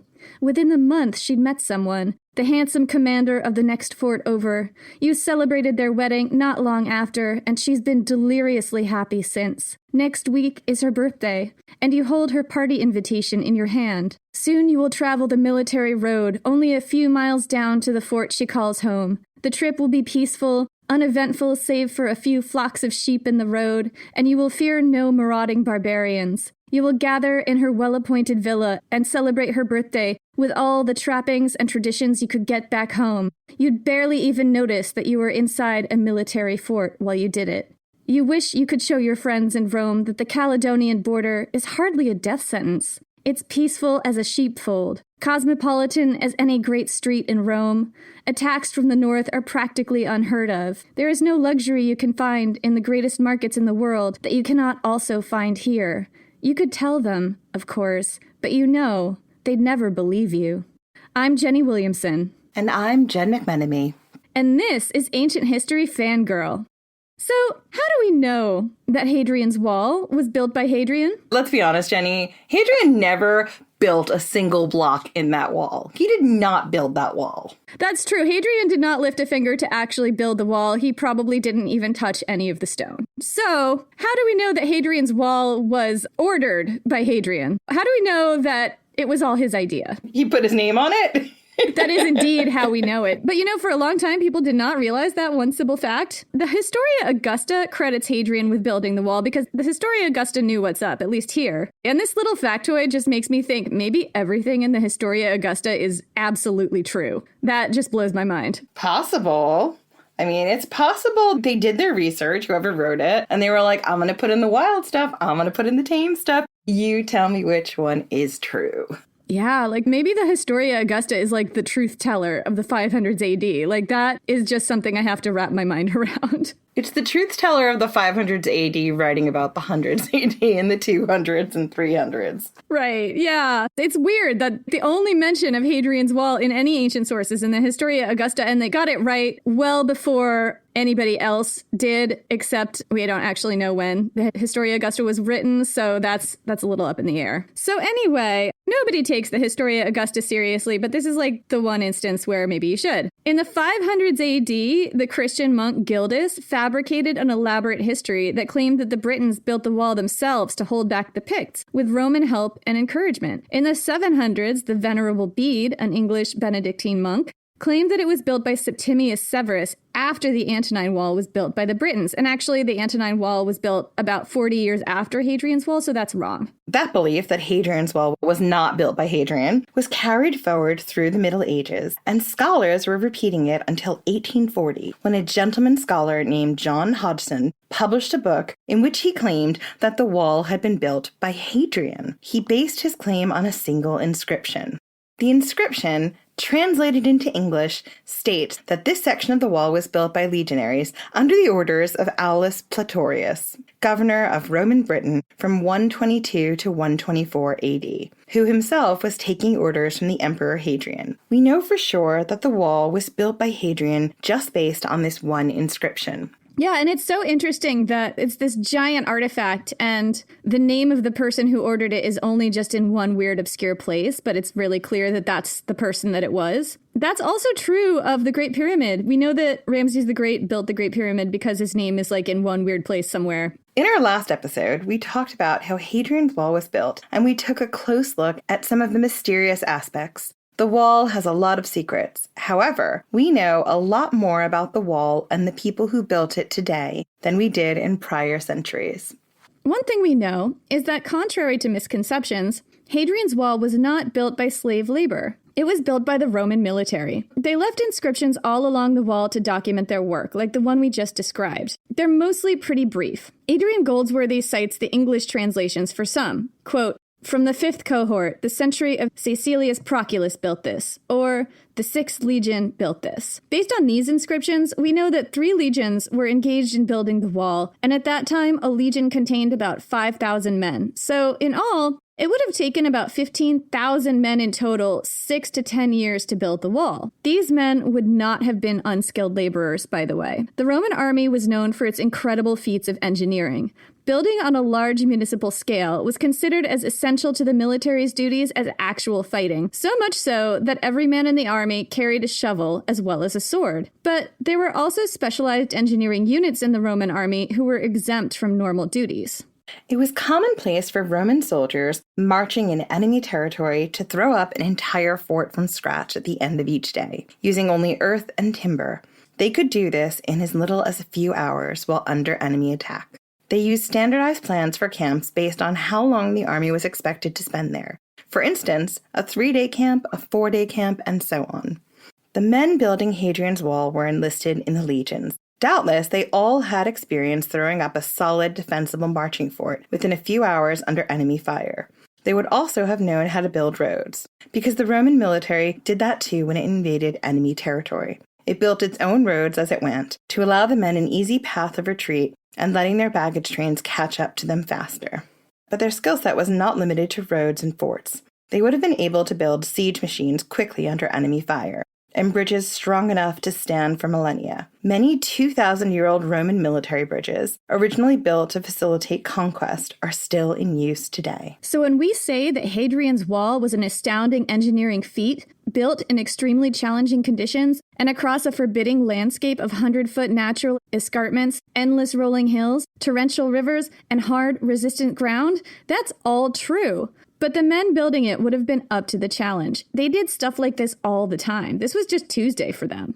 The men who built the wall would have been volunteers, not conscripts.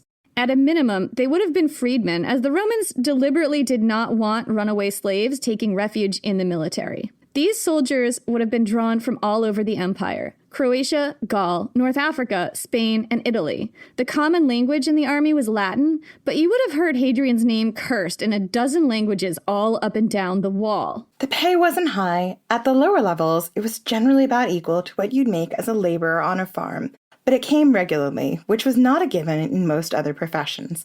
And soldiers were also fed, clothed, sheltered, and received high-quality medical care. Food, pay, gear, fodder for horses if you were in the cavalry, and a long list of other expenses were deducted from a soldier's pay, which, I mean, it's the company store, isn't it? There are breakdowns that people have done about exactly how much the soldiers got paid before and after stuff was taken out of their pay to pay for their basic gear and food and supplies and stuff, and it's a lot of money. But even with all of that taken out, for the time, it was pretty, I wouldn't say it was like you weren't rich by, ancient standards as a lower ranking soldier in the army, but it was like fairly decent pay, and it was steady pay, which was the big thing. And also, like, if you didn't have a family you were supporting, it was kind of a decent amount of money. And a lot of them did have families they were supporting, which we're going to get to in a minute. It wasn't only legionnaires who worked on the wall, however. There were also auxiliaries. These were men drawn from communities allied with Rome, and it's a little harder to say if they were volunteers or conscripts. There may have been a mix of both. The auxiliaries would have been grouped according to their ethnicity. On the wall, there were auxiliary units of Thracians, Batavians, Tungrians, Dacians, Syrians, and many others. Auxiliaries fought according to their own customs and with their own weapons, but under Roman orders.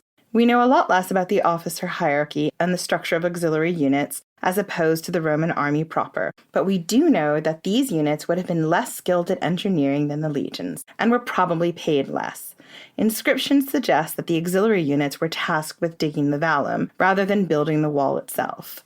It doesn't surprise me that they didn't teach the auxiliaries how to actually build the wall part. I mean, the Romans were really famed for their engineering, and once you teach people your secrets...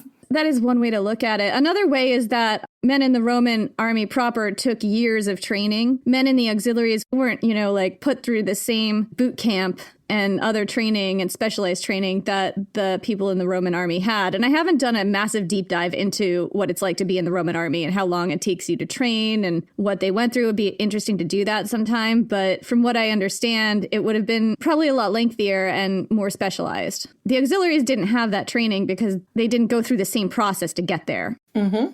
So the wall was mainly built by the legions with help from the auxiliaries. Records suggest that auxiliary troops took a larger role in building the forts, which were a later addition. But it was mainly auxiliaries who manned the wall after it was built. According to military records excavated at the forts, it was common during the wall's history for a single fort to be the base for a single auxiliary unit, all grouped by ethnicity or tribal affiliation, rather than having people of different ethnicities and backgrounds all housed together. We know a lot about which ones served where. For instance, there were Assyrian archers at Carverin, there were Belgians at Karlberg, Thracians at Moresby, Gauls at Castlestead and Vindolanda, Nervi, who were Gauls that we talk about in the first Vercingetorix episode, very heroic, at Great Chester's Fort. There were aquatic German dressage cavalry units, Batavians. Batavians! This was a unit that served earlier under Agricola and probably played a key role in the conquest of Roman Britain itself. They wound up at Castle Cary. All along the fort, dozens of different languages would have been spoken. There were also warrior women serving in the auxiliaries at Hadrian's Wall. We talked about this in our episode on Amazon's Warrior Women of the Ancient Steppe. In 2004, British archaeologists discovered the bodies of 2 warrior women at the fort of Brochavum. These women died sometime between 200 and 300 AD. Both were between 20 and 45 years old at the time of death, and they'd been burned on their own funeral pyres according to their own customs, along with their horses, weapons, jewelry, a rich collection of grave goods, and a hunk of meat on a plate. Their grave goods indicate a background that was either Sarmatian, Scythian, or possibly Thracian. Maybe they were Thracian. They might have been Thracians. They might have been red-headed warrior horse lords. Or they might not have been. They might have been Scythians, which is also brilliant, wonderful warlord horse ladies. You know, that was us in a time machine. This is where we die. Well, I mean, you know it's me because of all the jewelry. Well, you know, in the Scythians episode, we do talk about how we plan to go back in time and gaslight the Scythians into letting us into their tribe. So this could be the end game of that. This could have been the end game of that. I think it's us. I'm just going to go out on a limb and say I've seen my own death. We wind up on Hadrian's Wall.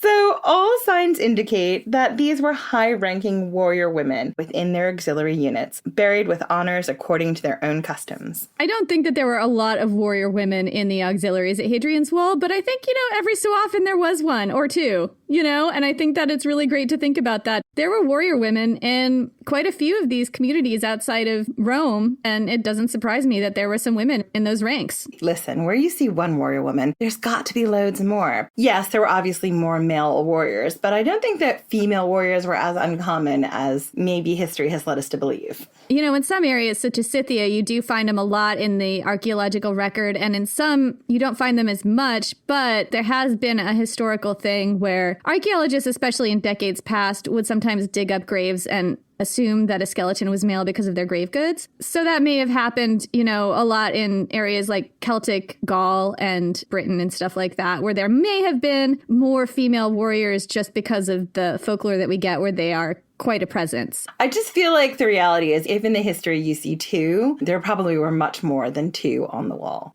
Depending on your unit, but realistically. Yeah. So anyway, men, and extremely rarely, possibly not as rarely as you'd think, women. In the Roman military at this time, there's a small chance there would be some in the auxiliaries. I don't think there were any actually serving as soldiers in the Roman army. There might be some kind of outlier case where somebody disguised themselves as a man to serve in the Roman army. I don't know. I would love to hear about that. I'd love to hear that. Get that good, steady pay. Yeah. These soldiers would have served about 25 years, and the lower-ranking soldiers often served their entire career in a single place. Records show that units stationed on the wall were sometimes moved between forts every few decades or so. Many of the auxiliaries were moved to the Antonine Wall, roughly 110 miles north, a few decades after Hadrian's Wall was built, then later moved back to different forts along Hadrian's Wall when the Antonine Wall was decommissioned. The picture isn't 100% certain and varied depending on the time period, as Hadrian's Wall was manned and active for roughly 300 years. But the picture we get is that a single auxiliary unit would control a fort and the accompanying section of the wall. And as a soldier, you might be assigned to that one fort your whole career, with periodic rotations to different mile castles and turrets a few miles away, which might last a few weeks or a few months. Higher-ranking officers were more mobile and might do shorter stints at Hadrian's Wall before being moved elsewhere in the empire.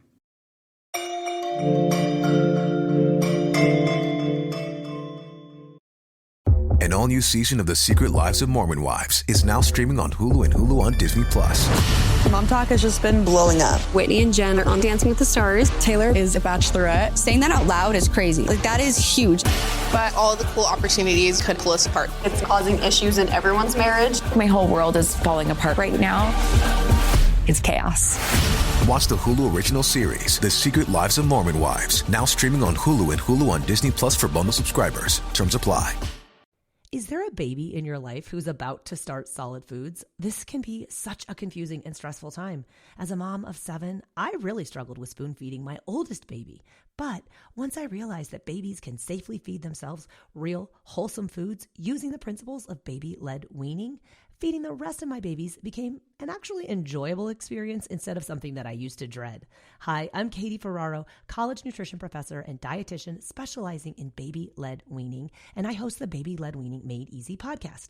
Each week, we cover evidence-based, safe infant feeding practices for parents and caregivers of babies who are 6 to 12 months of age. So, if you're confused by all the conflicting info you hear about starting solid foods, or you want easy, actionable tips on how to safely prep food for your baby, or introduce allergenic foods, or figure out when to drop a milk feed, we cover all that and more, plus interviews with the world's leading feeding experts in 2 new episodes each week. Search Baby-Led Weaning wherever you listen to podcasts, and happy feeding.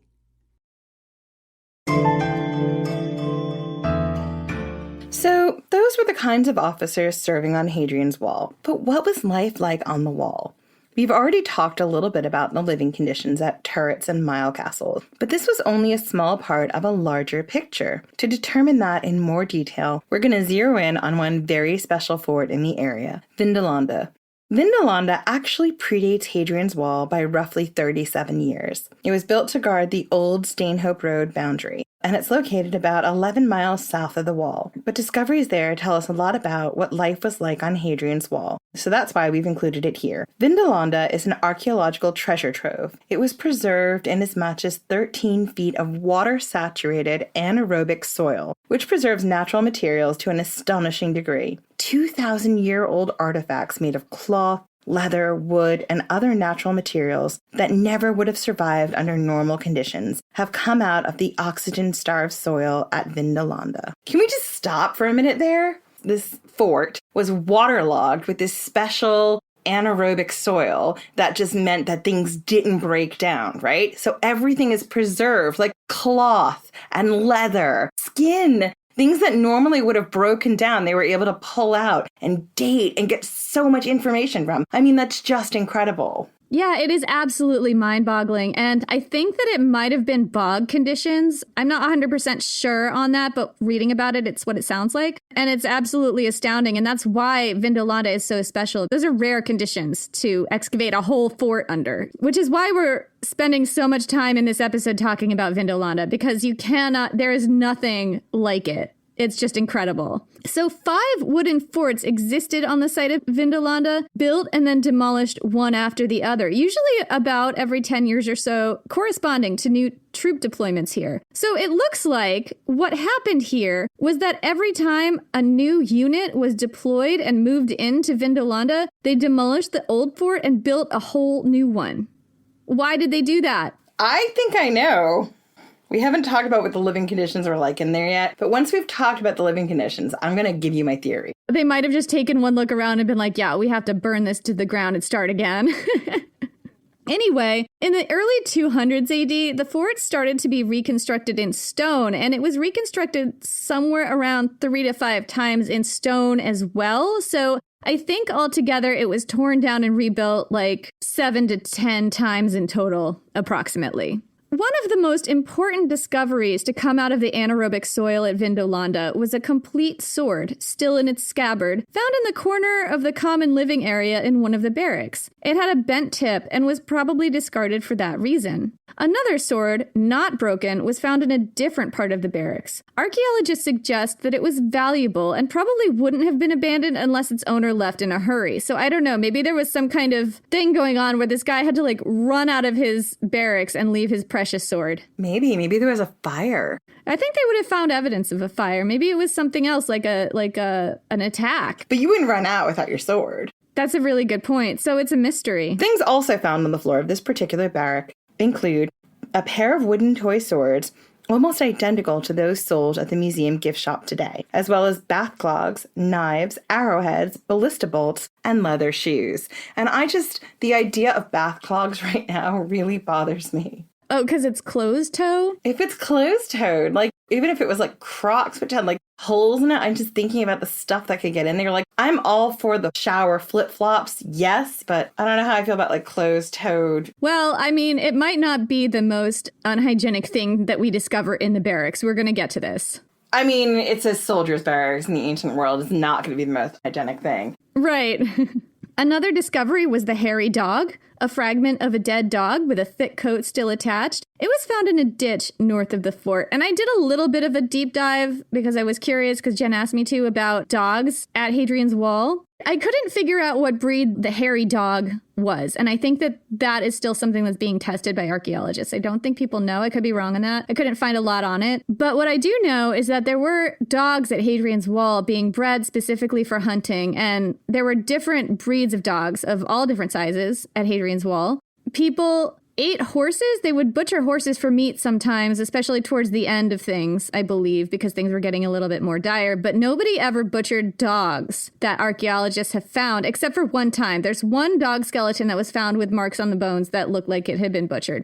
A lot of dogs had different purposes, and in a place like Hadrian's Wall, some would be trained to be like ratters to deal with the rat infestation. You'd have dogs that perform different duties. I feel like as long as the animal served a really strong purpose on the wall, then there would be more of a feeling to keep it and keep feeding it.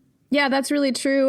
We are going to look at how it became more difficult to keep horses as time went on the wall. I don't think we're going to get to that in this episode, but I think you're absolutely right in that there absolutely definitely would have been rats and other pests. We're going to talk about that a little bit later on in this episode. You can see in the archaeological record, because there were dogs of so many shapes and sizes, that people were breeding dogs for specific purposes up there. So I don't know exactly what the purposes were, except that I have seen people say that they're probably different kinds of hunting dogs. So one of them might have been ratters. Absolutely. That's possible. So a lot of shoes have been found at Vindolanda. Hundreds of shoes, enough for everyone who lived there to have owned several pairs. High fashion shoes, practical shoes, sandals, disgusting bath clogs, military sandals. Shoes have been found for men, women, and children. The amount of shoes shows a relatively high standard of living for the time. In later medieval society, for instance, most non-wealthy people would not have had more than one pair of shoes, but so many shoes have been found at Vindolanda that it's likely even those without a lot of means had more than one pair. Other interesting finds include a wooden toilet seat that looks like it could have come out of a modern bathroom. The toilet seat is a really big discovery. People were real excited about that. And a pair of very well-used boxing gloves. And I actually really like the boxing gloves because they really show a lot of wear. This is the only pair of Roman boxing gloves ever found. One of the gloves is significantly larger than the other, and the larger glove is very worn on the edge that would have made contact with an opponent's face. It had punched a lot of people. It had even been repaired. The smaller glove still carries the impression of its owner's knuckles. I think that's cool. And boxing would have been an activity that people in the military did as a training exercise and also kind of an extracurricular gambling activity. It's fascinating. We don't even know it was a Roman boxing glove. It could have been an auxiliary's boxing glove. Those cultures did blend, especially towards the end of the wall's history. So it's a little bit difficult to say, but there have been, I think, mosaic and other art depictions of boxing gloves in Roman culture that indicate that these were Roman boxing gloves. Jenny, I'm going to hit you with maybe the most astonishing discovery at Vindolanda. I'm so ready for this. It involves the Vindolanda tablets. The Vindolanda tablets are the second oldest handwritten documents ever found in Britain. The oldest are the Bloomberg tablets, discovered under the Mithraeum in London, and these date from 50 to 80 AD. The Vindolanda tablets were written on thin, postcard-sized slivers of wood using carbon-based ink, and they date from roughly between 92 and 103 AD. So a bit earlier than Hadrian's Wall, which is fascinating. But they are still immensely valuable in showing what life would have been like in this area around the time of Hadrian's Wall. These tablets were first discovered in 1973. The original excavators thought that they were wood shavings until someone found two stuck together and peeled them apart to find writing on the inside. That writing was unlike any researchers had seen before. It took a while to translate them because they were written in this kind of casual, informal cursive Latin that's very different from the formal writing in most inscriptions, which archaeologists were used to. The tablets themselves are made from alder, oak, and birch that was grown locally, as opposed to stylus tablets made from non-native wood and imported, which was another common writing material in different parts of Roman Britain. These documents provide a treasure trove of information about what life was like on the British frontier. They include personal messages sent between soldiers and their families and friends, as well as correspondence between soldiers and their commanding officers, official military documentation, and messages dealing with trade and commerce and ordering supplies. Over 752 of the tablets have been translated, and more are being dug up every day. Perhaps the most famous is a message from Claudia Severa, wife of the commander of an unnamed fort near Vindolanda, to her sister, Sulpicia Lepidina, the wife of Vindolanda's commander. It says, Claudia Severa, to her Lepidina greetings. On 11th September, sister, for the day of the celebration of my birthday, I give you a warm invitation to make sure that you come to us, to make the day more enjoyable for me by your arrival. If you are present, give my greetings to Eurus Cerealis, my Aelius, and my little son, send him their greetings. And this bit right here is written in a second different hand. And it says, I shall expect you, sister, Farewell, sister, my dearest soul, as I hope to prosper and hail. Yeah, so I've seen historians suggest that maybe the second hand was Claudia Severa's actual handwriting and the rest of it was written by a scribe who probably would have been enslaved, or maybe it was the other way around. So this may be the earliest writing by a Roman woman ever found. Which is astonishing. When I told Jen this, she didn't believe me. I had to Google it. She was like, no, what about Agrippina the Younger? And I'm like, well, Agrippina the Younger's memoirs were destroyed. They were not her memoirs, they were her commentaries. She was very firm that they were commentaries. She was doing exactly what Julius Caesar did. She didn't want them to be emotional. She wanted them to be detached works of what she did behind the scenes. It was kind of like documenting a war in a way. Well, it was. She was documenting everything from when she was a child to the death of her father to terrible, terrible husbands, her exile, her sisters, Caligula, and then her marriage to Claudius, and then her son. Those commentaries did not make it out of the reign of Nero, let me tell you what. No way. No way. Or they are buried and hidden somewhere so well that one day someone will find it and then I will feel so happy. Yeah. I wanted to know if maybe Octavia wrote something down or Agrippina the Elder, because we know she was stationed on the front sometimes with Germanicus. So wouldn't she have written letters? But nothing of it survives. The only woman I can think of who we knew that there was something that survived was Cleopatra, but she wasn't Roman. Number one, all those women you listed, I'm sure wrote things. They just didn't come down to us. And if you look at how things do come down to us from the ancient Roman and Greek time periods, what usually happens is Christian monks from the 1000s value it enough to copy it out hundreds of times. And they just didn't value the writings of women, it looks like, because a lot of that hasn't survived. Cleopatra, there is something that survived of her own handwriting. And we talk about it in one of our Antony and Cleopatra episodes. I forget which one. I think it might have been the 4th. It's just like, make it so. It's signed on an order that Cleopatra gave to bribe one of her friends to do a favor for her. Do you know who I'm surprised? I mean, we know we've got ancient Greek stuff that came down to us because at some point in time, someone copied the writing of Sappho, right? We know that. We know that her poetry exists for a reason. Cleopatra had treatises on medicine and makeup and all kinds of different stuff. And those were in circulation up until the medieval time period. But there was just some point when some medieval monk made a decision not to copy some of the stuff from one of those original documents. And that's why we don't have it today. We made a decision, or, I mean, to be generous, which maybe is not necessary, there was a fire. Sure, sure, that could have happened as well. Anyway, so that's why this is the earliest writing by a Roman woman ever found. This birthday invitation here, this dates from early hundreds AD.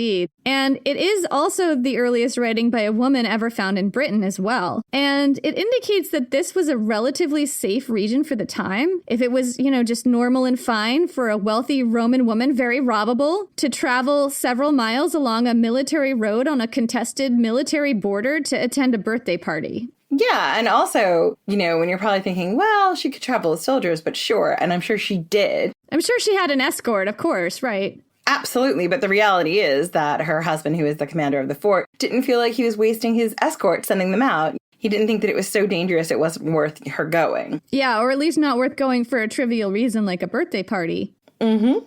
So there are other interesting finds as well.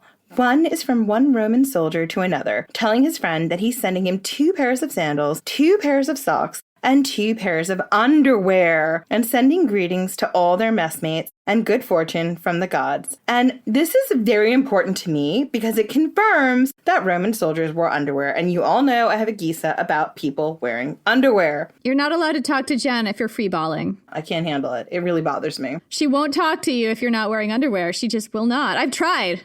She won't. I can't take you seriously if you're not wearing underwear. I just can't. Can't do it. Am I wearing underwear right now? You don't actually know for sure. Am I taking you seriously? You don't actually know for sure. Probably not. I mean, I assume you're not, just in general. And I assume you're not wearing underwear. So, quid pro quo there. Just in general. And this is how our relationship works. So, lots of other letters from soldiers were found, showing a higher degree of literacy in the Roman army than you might suspect. So, a lot of the correspondence was to Flavius Cerealis, who was the commander of the fort, and this was mainly his stash of mail that people are still digging up today. Much of it is from his subordinates asking about his instructions and orders and requesting provisions, including one cavalry officer's request that Cerealis send more beer to his garrison because they drunk their entire store. Right on. The Vindolanda tablets hint at a comfortable life for the higher-ranking officers at the fort and also show us that their families lived with them, so you would have had women and children living inside the fort as well. And it would have been a fairly luxurious life for high-ranking officers and their families for an isolated military border town. The Vindolanda tablets are from the fort's early phases when it would have been built in wood and fairly basic, but when the fort was built in stone from the 200s AD onward, the accommodations for higher-ranking officers and their families would have been even more luxurious, with private baths and heated floors in their quarters. Swoon, I want heated floors. I don't even have heated floors in my own quarters. Like, they live better than me. Jeez. I know. So the accommodations for regular enlisted men would have been more basic. Generally, a contubernium of 8 men shared a pair of rooms in a barracks. Privacy would have been basically non-existent. The ancient Roman army had an impressive supply chain infrastructure, and food and supplies would have been imported to Hadrian's Wall from all over the empire. The soldiers would have been given a daily ration of grain, which was generally wheat, supplemented with a ration of meat such as bacon, mutton, or beef. Not a whole bacon pig, though. No, there's only one person who gets a bacon pig, and that's the Morgan. It's the Morgan because she's blackmailing Connor out of it. She doesn't even want it. Give me your bacon pig, Morgan.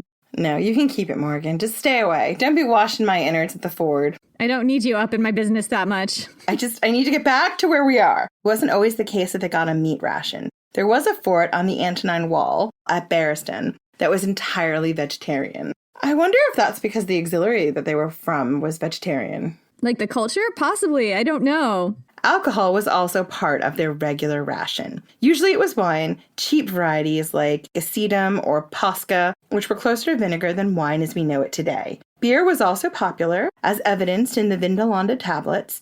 Auxiliaries from Northern Europe tended to drink beer more than wine. Grain was issued unground and unprepared. The men had to grind it themselves, and they usually did this all together in their 2-room barracks. It's like, it was a communal bonding experience. Yeah, sort of a bonding experience, sometimes helped by common law wives or slaves. There was no mess hall. The men ate in or near their barracks twice a day, in the morning and at night. Incidentally, we mentioned that there would have been women and children living in the forts, the families of high-ranking officers. Lower-ranking soldiers were technically not allowed to marry at all up until the time of Septimius Severus, which was sometime in the late 100s to early 200s AD. Before then, enlisted men were not allowed to marry because the Roman state didn't want to be responsible for supporting the families of its soldiers. However, the term of service during this time was 25 years, and it would have been unreasonable to expect these men not to have relationships. Soldiers in the army frequently had long-term relationships that were basically unofficial marriages, especially when they were stationed in one place for a long time and had the opportunity to mingle with civilians. It was also pretty common for soldiers' wives to be former slaves. The soldier would buy the enslaved woman, free her, and then marry her, which, This was apparently a really common way people met each other. Did she have a choice to marry this guy or not? I don't know. Everything is wrong with that. Yeah. Some studies say about 60% of soldiers at any given point would have common law wives and families, and senior officers tended to look the other way and allow this. It was very common for boys to be born in these camps to common law couples and admitted into the Roman army when they were of age. Many Roman soldiers came from families like these. There would have been a lot of men in the Roman army who had been born to soldiers, grown up in the camps, and then enrolled as soon as they were of age too. So they would know nothing else, That literally is their whole sort of world. And of course, that's what they're going to be when they grow up.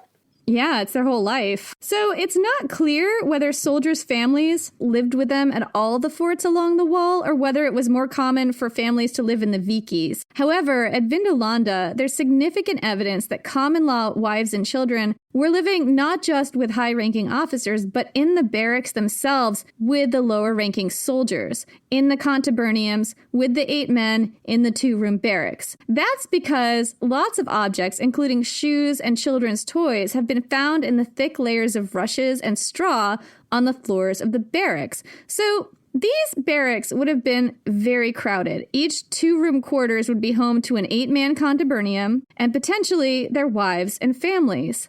Archaeological evidence shows that Vindolanda's barrack floors were strewn with thick layers of rushes, straw, and local heather, and that it wasn't swept out when it was soiled. It was just covered over with a new layer, so the barrack rooms all had these thick, very dirty mats of rotting plant matter on the floor.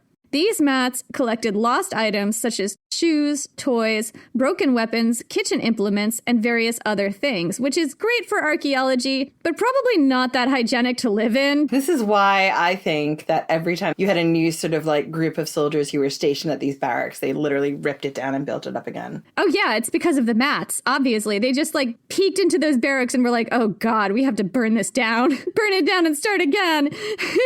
So strength reports from Vindolanda include mention of 10 men hospitalized with inflammation in the eyes, possibly from the smoky environment in the barracks. Poop in the mats. Other bodily fluids, I don't want to even speculate. So this was the living situation for the infantry. But a lot of the forts housed cavalry as well as infantry, and the men and horses lived in some pretty tight quarters as well.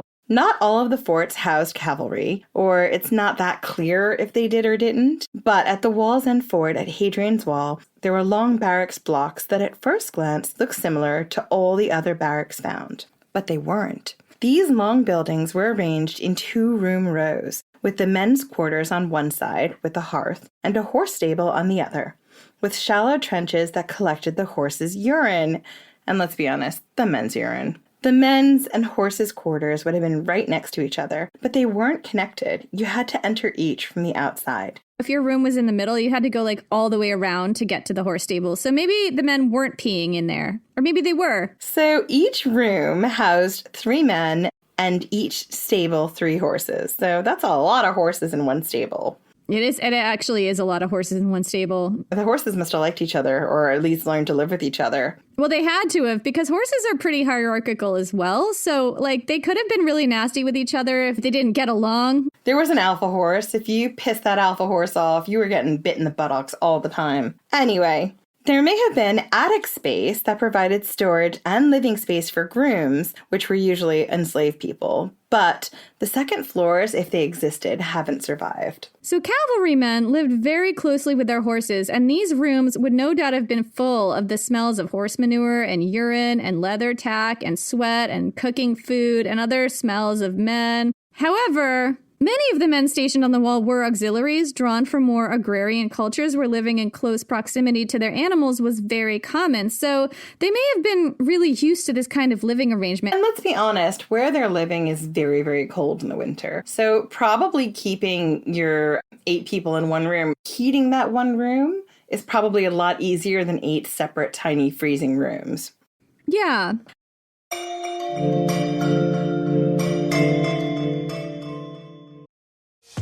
Planning a wedding shouldn't feel overwhelming. The Knot brings everything together in one place. Vendors who get your vibe, a custom planning checklist, guest list tools, and a free wedding website that syncs with it all. So instead of juggling a dozen apps and spreadsheets, you can actually enjoy getting married. Get started at theknot.com/audio. The Knot. Let's plan your wedding together. So good, so good, so good. New markdowns up to 70% off are at Nordstrom Rack stores now. And that means so many new reasons to rack. Because I always find something amazing. Just so many good brands. Because there's always something new. Join the Nordy Club to unlock exclusive discounts, shop new arrivals first, and more. Plus, buy online and pick up at your favorite Rack store for free. Great brands, great prices. That's why you rack. Get in the game with the college-branded Venmo debit card. Wreck your team with every tap and earn up to 5% cash back with Venmo Stash, a new rewards program from Venmo. No monthly fee, no minimum balance. Just school pride and spending power. Get in the game and sign up for the Venmo debit card at venmo.com/collegecard. The Venmo MasterCard is issued by the Bancorp Bank N.A. Select schools available. Venmo stash terms and exclusions apply at venmo.me/stash terms. Max $100 cash back per month.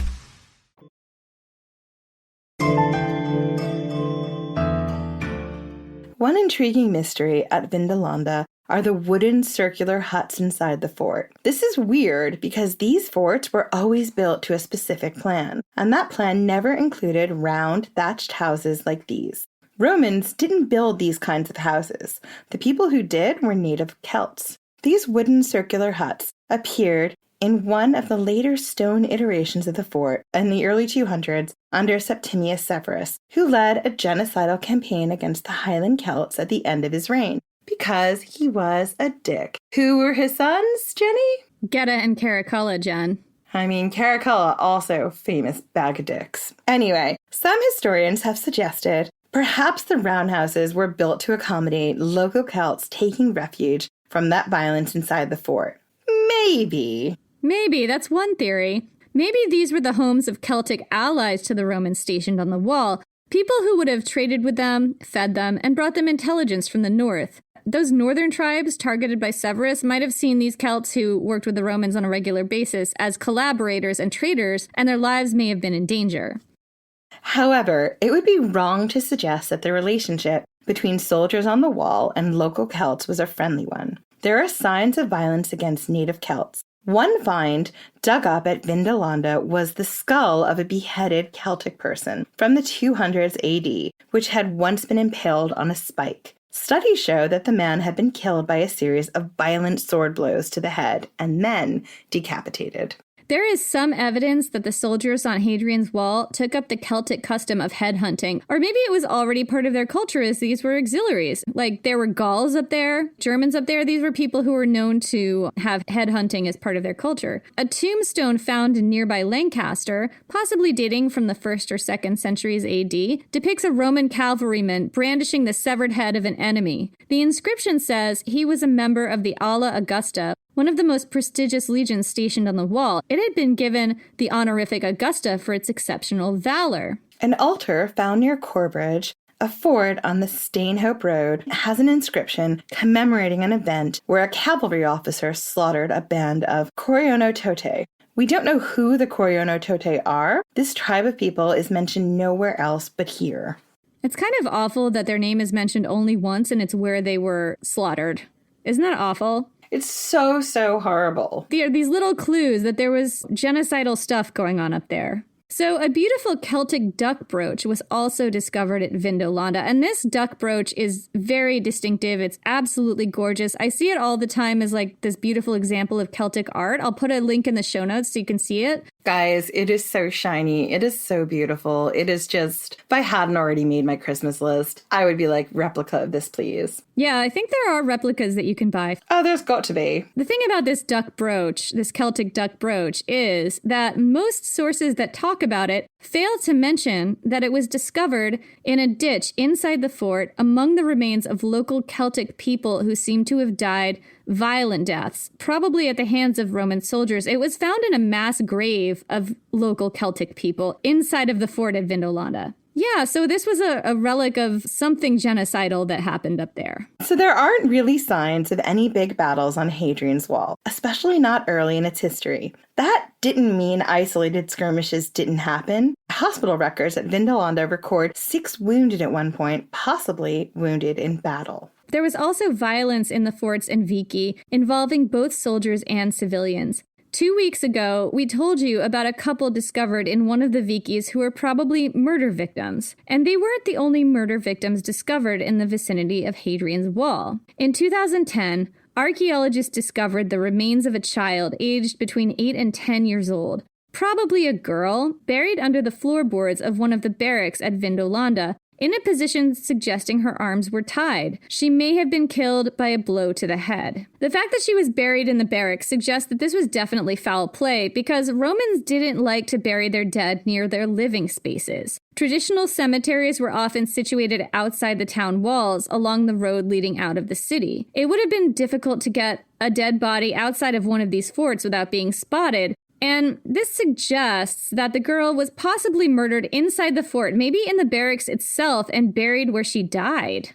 which is just heartbreaking. Yeah. And you think about it, it's like, was this a victim of domestic violence in one of these contuberniums? I don't know. My true crime head just wants to go back and look into it and try and figure out what happened, but we'll never know.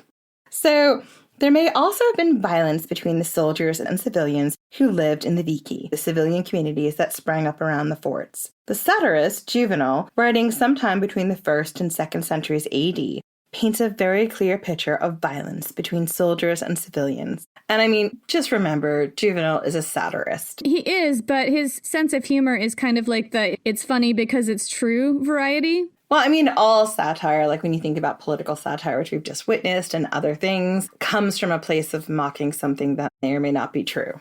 But usually it's true. Right. Like it might be exaggerated, but it is giving us kind of a window into this world. Mm-hmm. So Juvenal has a poem in his satires about how soldiers are above the law.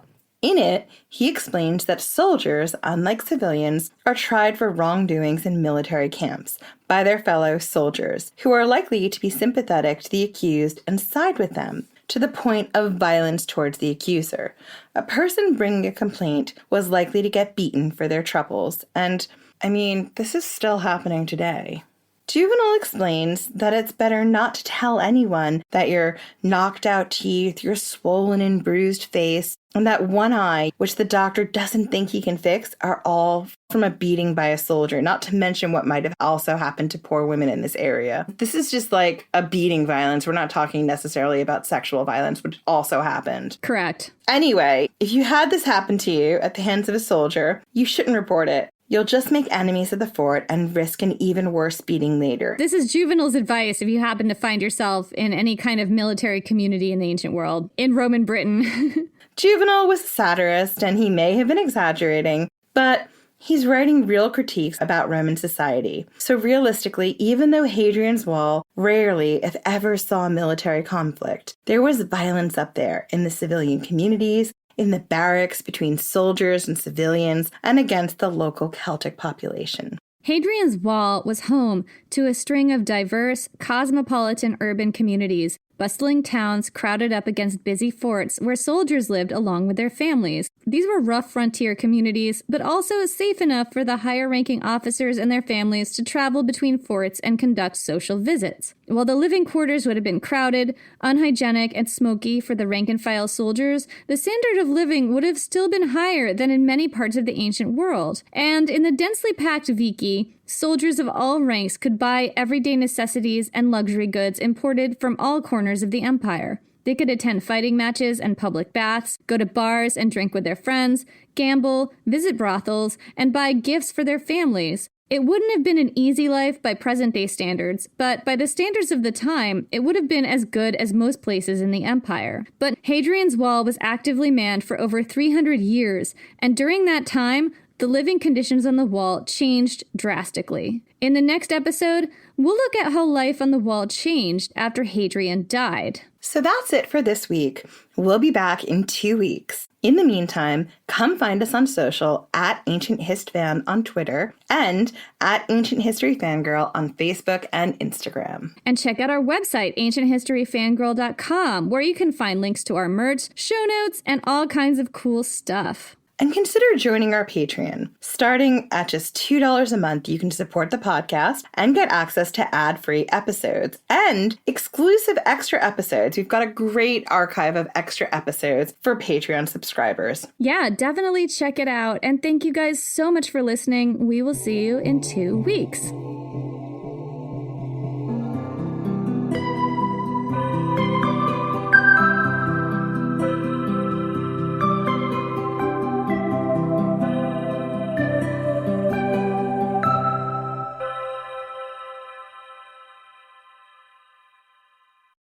This time, Severus took it personally.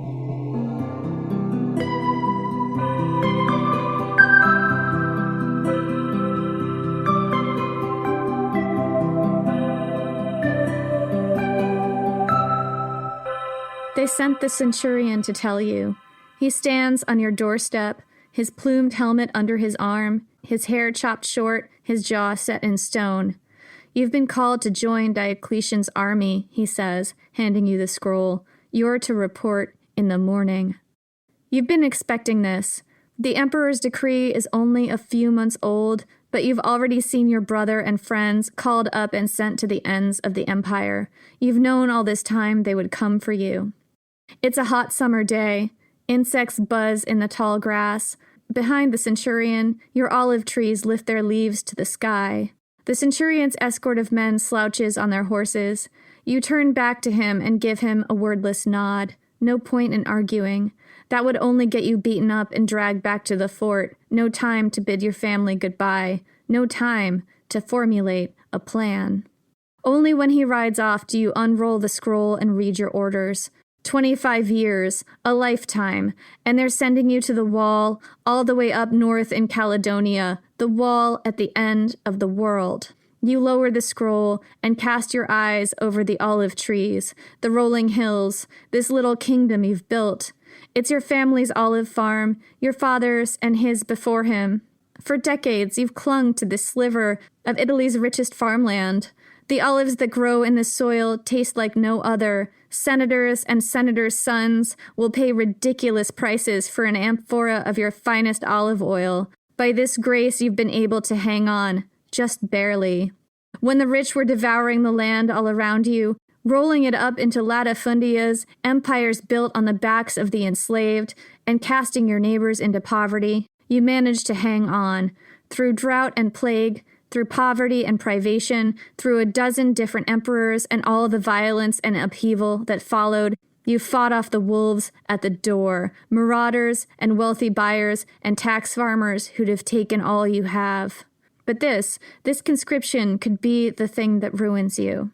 Later, you call your wife and daughters around the kitchen table and you explain the situation. 25 years, the span of your lifetime, paced away at the wall at the end of the world, amidst ice and barbarians and utterly pointless wars, in a frigid waste as far off as the moon, while they stay behind, alone. They're strong women, made stronger by this land, but you know they can never hold this place themselves. There might be a chance if you marry your eldest daughter. Marry her off quick, train up her husband before your deployment, and have him bring his friends and brothers. Your eldest is 14, a tall, strong girl, as stubborn as you are, a genius with the books, old enough to be married by the standards of your neighbors, but you'd hope to give her time, more years to grow out of girlhood, perhaps even to make the choice herself. Your other two daughters are 10 and 8, far too young even to think of such things, too young to defend a farm with rake or stave or whatever they can snatch up, though they might have to. It's your wife who suggests it. She tells you, in whispers, what her cousin did when it was his turn to be called. It's a gruesome solution, but the more she tells you, the more you can see it's the only choice you have. Better this than to lose all you've built. Better this than your family cast into poverty, your girls married before their time. Let us do this, you say. Quickly, before you can change your mind. You tell your wife to grip your hand tight and your eldest daughter to fetch the sharpest knife. Your wife grips your wrist and presses it hard to the table. She's almost as strong as you, salt of the earth, broad-hipped with the widest of smiles. Now she's not smiling. Her jaw is set, as determined as you. You spread your fingers, your thumb as far wide as it will go, and you look to your eldest daughter.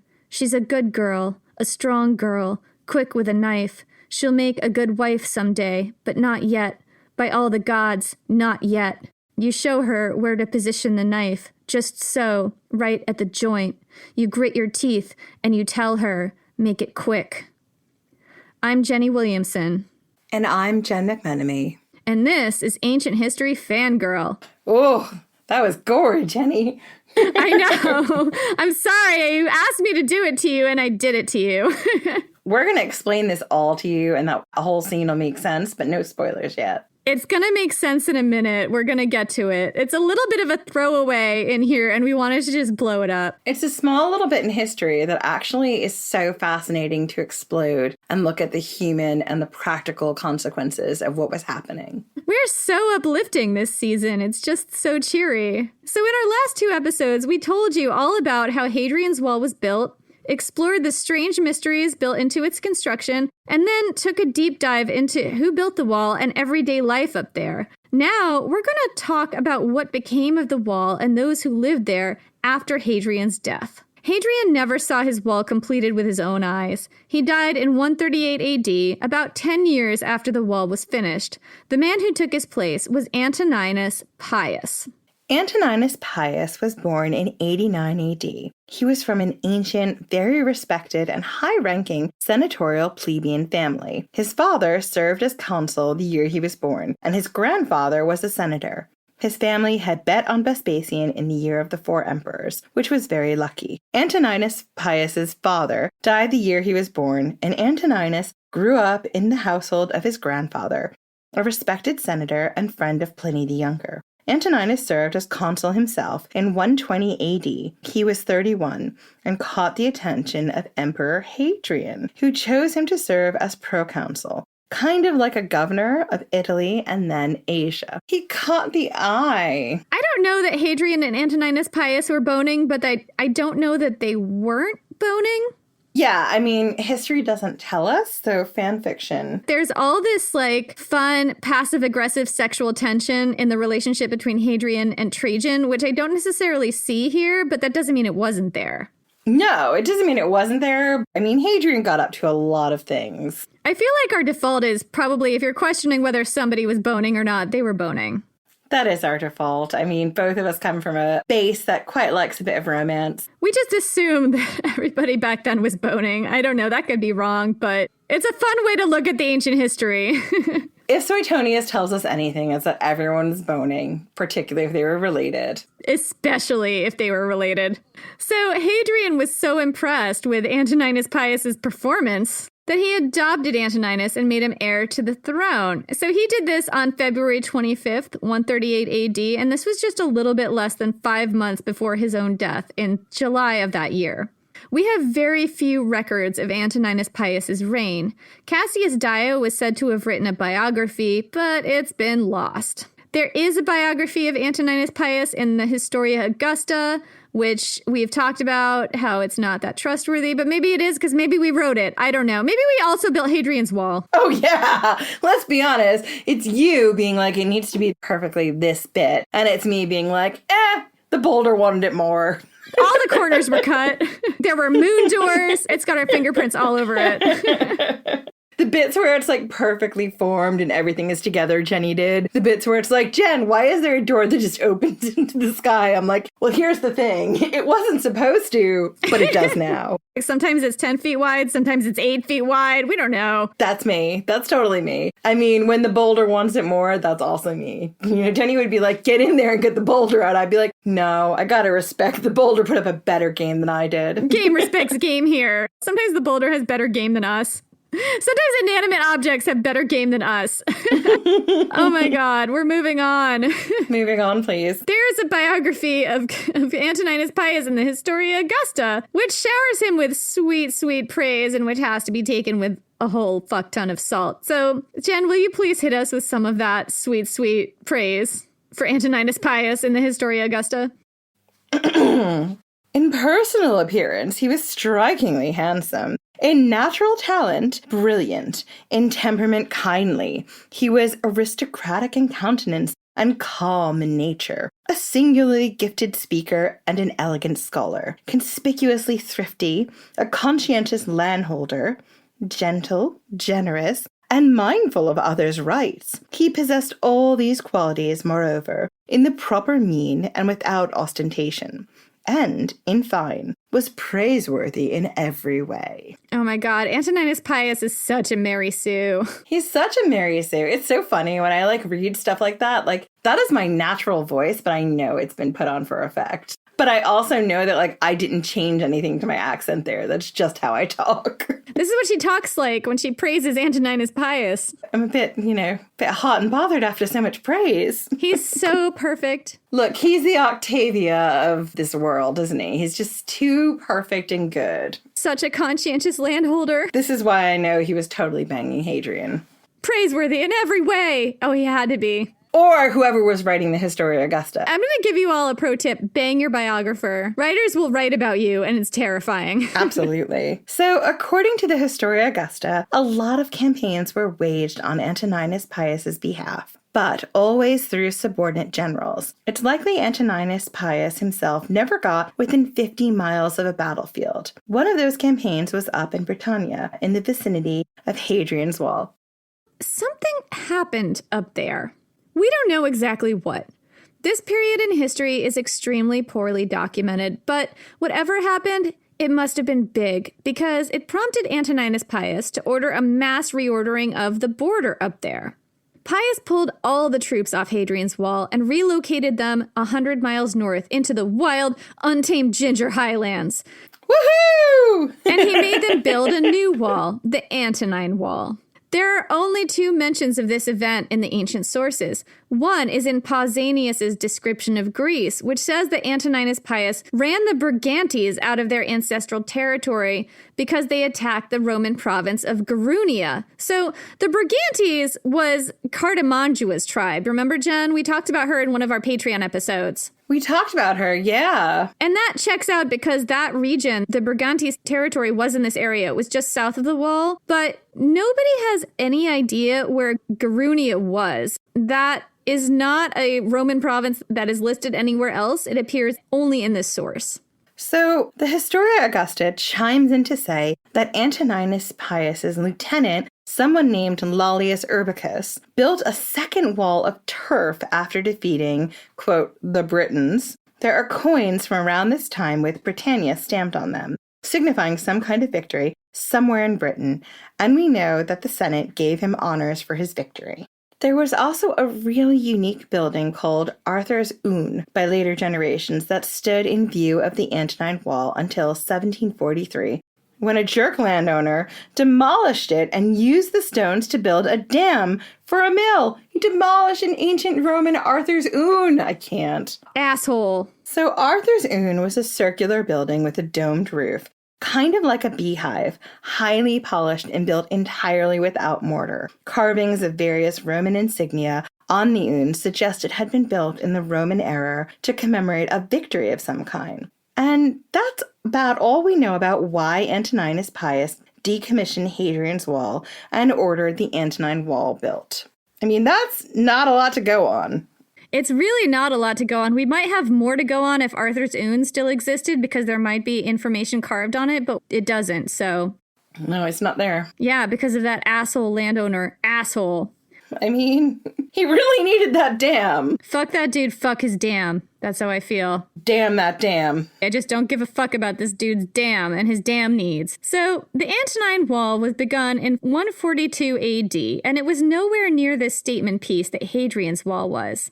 The Antonine Wall stretches only about 39 miles between the mouths of 2 mighty rivers that empty into the sea, the Firth of Forth on the eastern coast and the Firth of Clyde on the west. It's built across Scotland's narrowest point. The Antonine Wall was built of turf and stood about 10 feet tall and 16 feet wide. Jenny, what is turf? I think it's just dirt and grass. It could be more complicated than that, but I don't think it's more complicated than that. So archaeologists believe that there was a wooden palisade on top of the wall. It had a ditch to the north for added protection, but no vallum to the south because there is no vallum except at Hadrian's Wall. Because, as I've already said, it's a canal. Right, Jen thinks it's a canal. There's absolutely no evidence it was. The Antonine Wall had 16 forts spread out along its length, with smaller mile castles between because those forts got busy. I mean, there was a lot happening in those mats. So much happening in the vegetative mats in the barracks. Mile castles are being born all the time. So there was a road running east to west on the southern side of the Antonine Wall called the Military Way, which connected everything.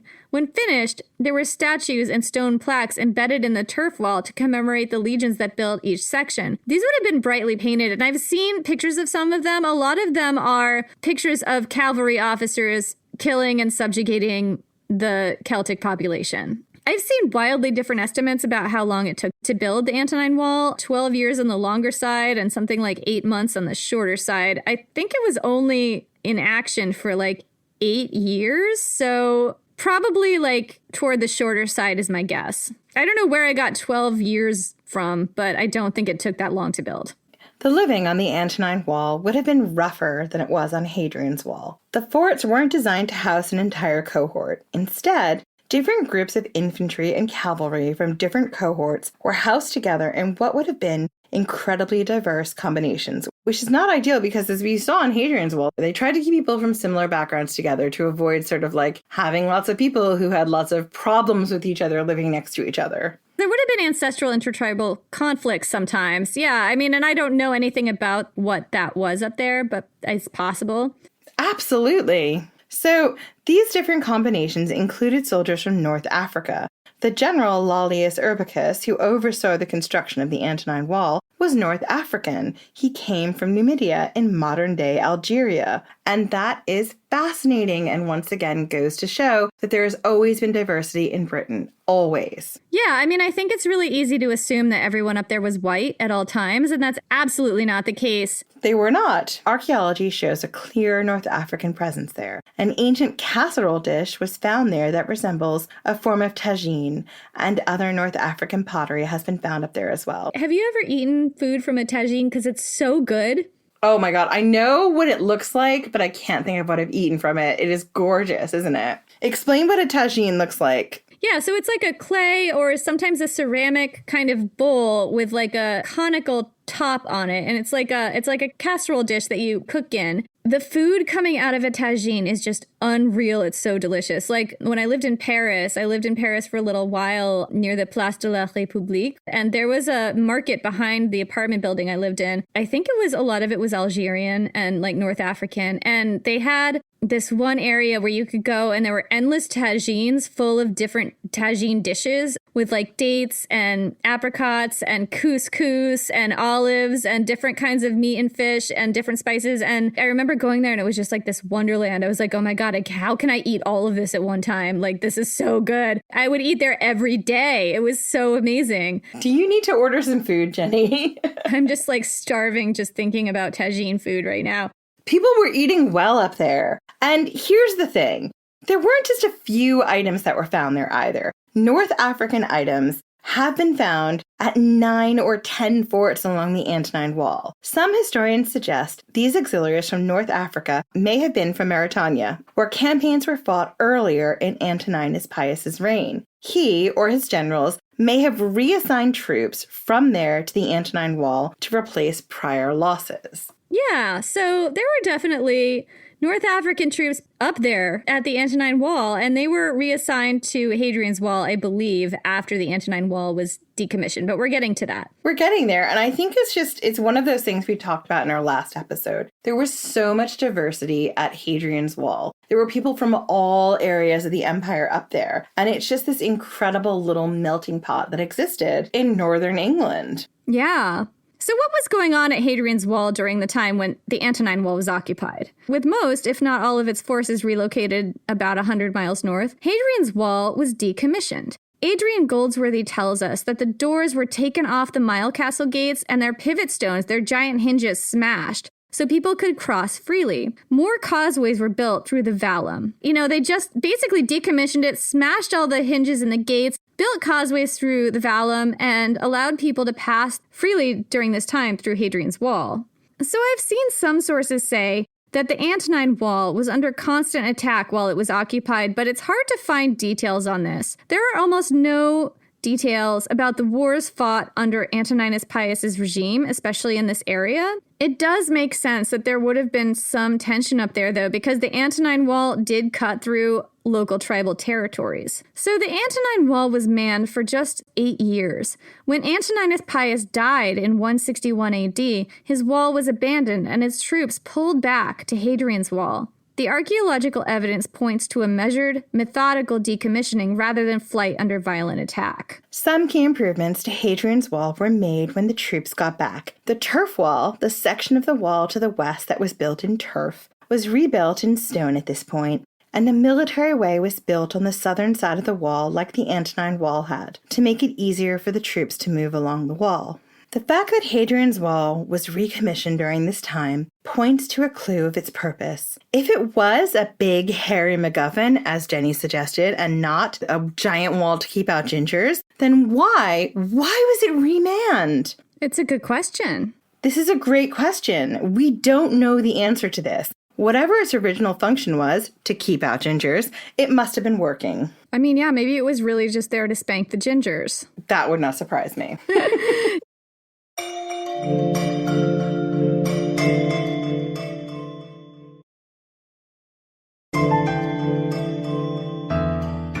Years passed. Antoninus Pius was succeeded by Marcus Aurelius, succeeded in turn by his son, everyone's favorite king jackass of the arena, Commodus. He's our favorite. You should join our Patreon and listen to our King Jackass of the Arena series. He does things that are so extra and next level. I'm like, wow. Cassius Dio never got over it. I just have 2 words for you, Jen, and those 2 words are toga bulge.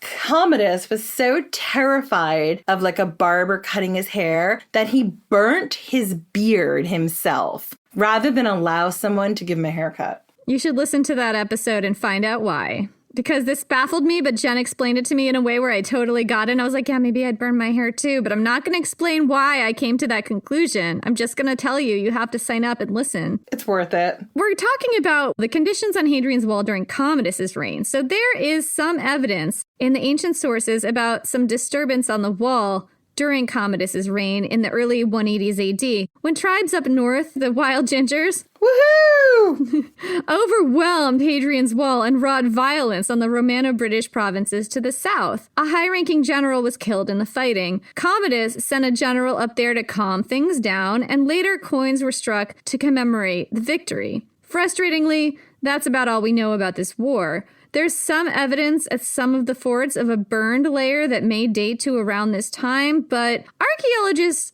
can't usually tell whether burn layers in general can be attributed to a specific time period or violence or accidental fire. Maybe it was an accidental fire. People don't know.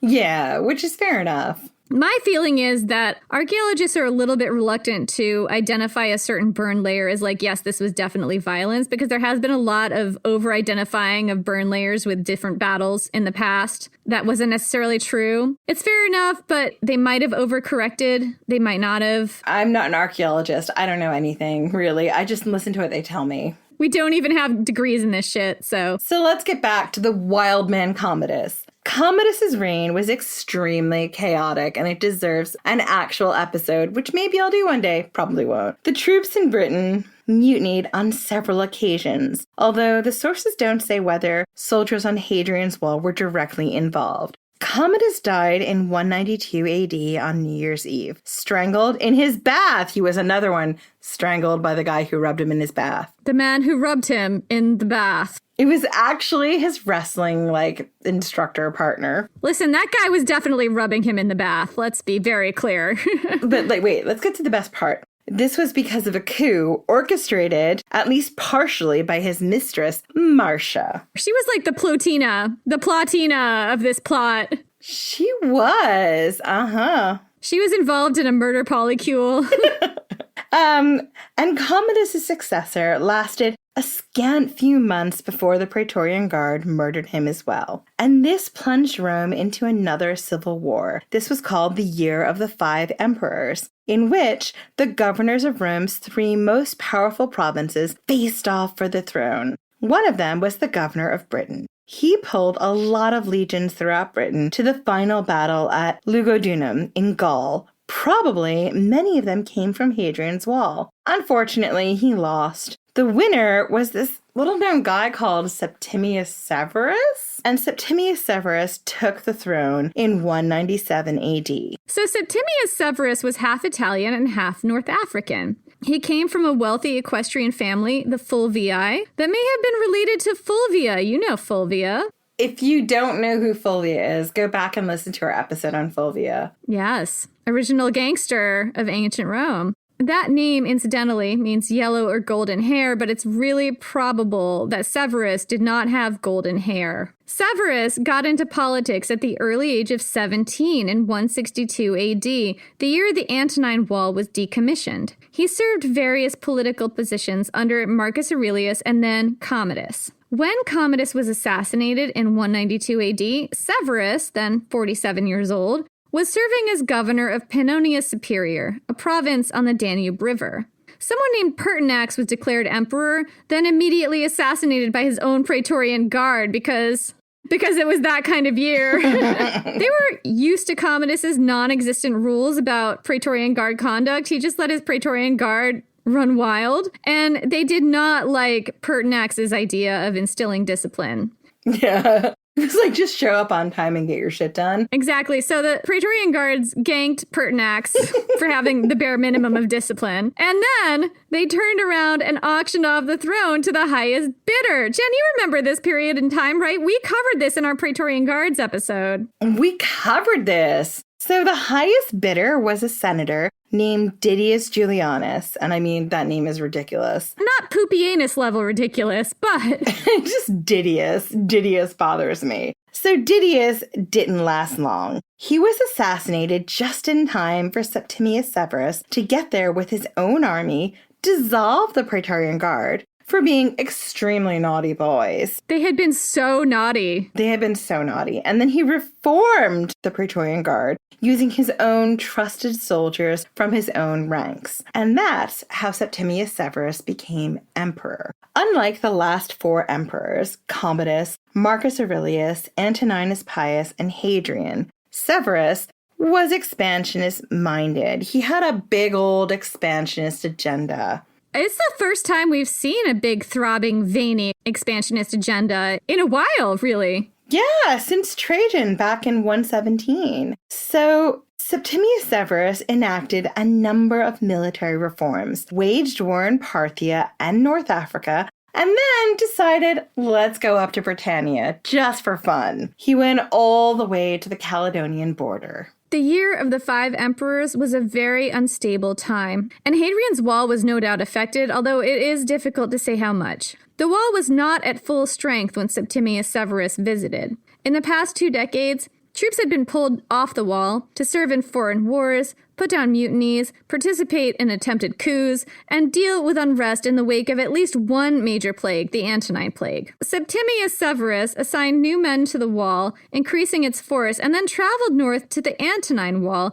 which he recommissioned as well. He put some men up there. Septimius then built a 165-acre camp just south of the Antonine Wall and prepared for a serious invasion north into Caledonian territory, into what we might call today Scotland. But things did not go the way he expected. So here's how Cassius Dio describes it. Quote, Severus, accordingly, desiring to subjugate the whole of it, invaded Caledonia. But as he advanced through the country, he experienced countless hardships in cutting down the forests, leveling the heights, filling up the swamps, and bridging the rivers. But he fought no battle and beheld no enemy in battle array. The enemy purposely put sheep and cattle in front of the soldiers for them to seize, in order that they might be lured on still further until they were worn out. For in fact, the water caused great suffering to the Romans, and when they became scattered, they would be attacked. Then, unable to walk, they would be slain by their own men in order to avoid capture, so that a full 50,000 died. But Severus did not desist until he approached the extremity of the island. Here he observed most accurately the variation of the sun's motion and the length of days and nights in summer and winter, respectively. Having thus been conveyed through practically the whole of the hostile country, for he actually was conveyed in a covered litter most of the way, on account of his infirmity, he returned to the friendly portion, after he had forced the Britons to come to terms, on the condition that they should abandon a large part of their territory. Yeah, so let's pause and break this down. Can we just break this down a little bit? Yeah, so let's pause and break this down for a second. So Septimius Severus goes up to Caledonia, which is what the Romans called Scotland, and tries to subjugate it. But they're like, hey, have a sheep, drink the shitty water. Have a sheep, drink the shitty water. The tribes up there refused to meet him in open combat and just let him sort of flail around until they were killing each other so that they could avoid capture because they were so weak from hunger and thirst. I don't know where they were that the water was bad, because the water in Scotland, it is so good. I'm actually drinking Highland spring water at the moment. Maybe people living up there poisoned the water. Ooh, maybe they did. I mean, also, this was the ancient world, so water quality was a little bit different than it is today. True. So I would say, like, it's a little bit of a mystery what this thing is about the water, but we do know that this is kind of like what Mark Antony encountered in Parthia. Like, he didn't get a decisive big set-piece battle. What he got was wandering around looking for an enemy to fight. While his troops couldn't find food, it was really difficult terrain. His supply chain had trouble keeping up with him, and they just didn't have enough to eat, and they just got weaker and weaker. Depending on where he was, where Septimius Severus was, it might have been very brackish water, which might have been the problem. Brackish is where the salt water and fresh water meet. Jen's still on the water. I really am, because Scottish water is delicious. I'm sorry. I believe you. But in addition, they were luring them further deeper into, like, the territory by putting a sheep or two out for them to, like, well, obviously more than a sheep, it's a whole freaking army. But, you know, they were putting sheep out for them to, like, come closer so that they could just, like, lure them into a bad area, I guess. Yeah, like lure them, you know, deeper into territory where they would not be able to get food or water or basic necessities. The thing is, though, like the way that Cassius Dio depicts this is it's just completely ineffectual. But I wouldn't say that that is actually the case. Like, I do think that Septimius Severus did a lot of damage up here, and we're going to talk about why. So, Jenny, incidentally, at some point just after this invasion, Severus's wife, Julia Domna, was having a conversation with the wife of an important Caledonian chieftain. Remember, Julia Domna's husband had just finished attempting to subjugate this woman's people with at least some middling success. Middling success, I mean, this is iffy, but we're going to talk about some stuff that indicates, you know, that Severus did cause some harm up there. Exactly. So Julia Domna took this opportunity to make a terrible joke about how promiscuous Caledonian women were. Because Julia Domna was a real piece of work. Right. I'm just like, here's a great time to slut shame somebody. Yeah, you've subjugated their people. You've got the wife of this prominent chieftain who you should be polite to because, like, I don't know, maybe you're trying to make a peace. Oh my God, Julia Domna needs to shut her fucking pie hole. She really does. So the wife of the Caledonian chieftain was like, I have a mic drop for you. And she said, quote, "We fulfill the demands of nature in a much better way than you Roman women do, for we consort openly with the best men, whereas you let yourselves be debauched in secret by the vilest." I mean, Julia Domna, what is she saying about your husband? She's saying he's fucking the vilest. She's like, ew, you let that guy touch you? What is she saying about your sons, Julia Domna? I wouldn't let them touch me with a fucking barge pole, is what she's saying. I love her. She is so brilliant. It took Septimius Severus about 2 years to get any concessions from the Caledonians. 2 years of grueling war and extreme casualties on the Roman side where they just sort of flailed around up there and didn't really accomplish anything. But he must have caused some damage to the local Celts as well. Or at least they just wanted to get this giant Roman army out the fuck out of their territory. Because finally, according to the ancient sources, which are biased, they asked for peace, which Severus granted, as long as, you know, the Celts let him have the central lowlands territories. So the Celts wound up conceding some territory to Severus, and this was not a small concession because the lowlands territories would have been like more fertile ground from what I understand. Sure, and easy to transport stuff to and from. Yeah, it also would have been a foothold into the highlands, so that was not a small concession. So that's why I think that Severus was doing enough damage up there that they were willing to pay a certain amount to get him the fuck out. And in a certain amount of desperation because the lowlands territories were valuable territory both strategically and agriculturally. So interestingly, there have been some really large hoards of silver coins found in this area of Scotland dating from around this time. Historians believe that these may have been payments from Severus to local tribes, essentially bribing them to stop making war with him. Interesting. Right. But here's the thing. You can't eat money. Shortly after all of this happened, the Caledonians revolted against Rome again, joined by another local tribe or possibly a confederation of tribes called the Maetae. It's likely that the Caledonians were desperate and starving, their resources stretched thin by fighting off Rome and conceding all of this arable land in this shit treaty.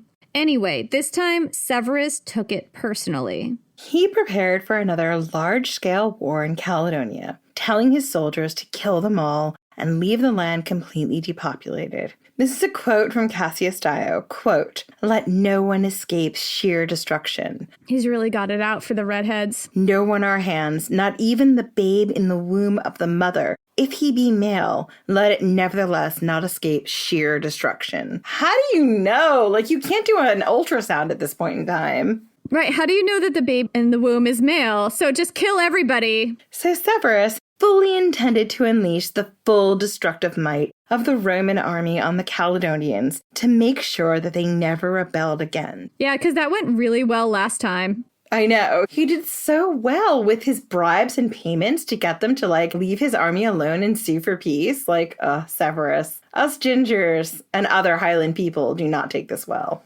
I know, seriously. But Severus was so sick at this point that he had to be carried around in a litter, and the rough living on campaign was too much for his fragile state of health. Severus died in 211 at the city of York. Septimius Severus was trying to enact this genocide, which he was, like, insisting on accompanying his army for, but he was carried in a litter the whole time, all throughout the Scottish Highlands. Yeah, he wanted to have a front seat for this genocide, Jenny, in a litter. That's what was happening up there. Can you imagine the people who were stuck doing that? Like, oh my God. Severus died in 211 in the city of York. His two sons, Geta and Caracalla, were with him when he died. He told them on his deathbed, and this is a quote from Cassius Dio, "Be harmonious, enrich the soldiers, and scorn all other men."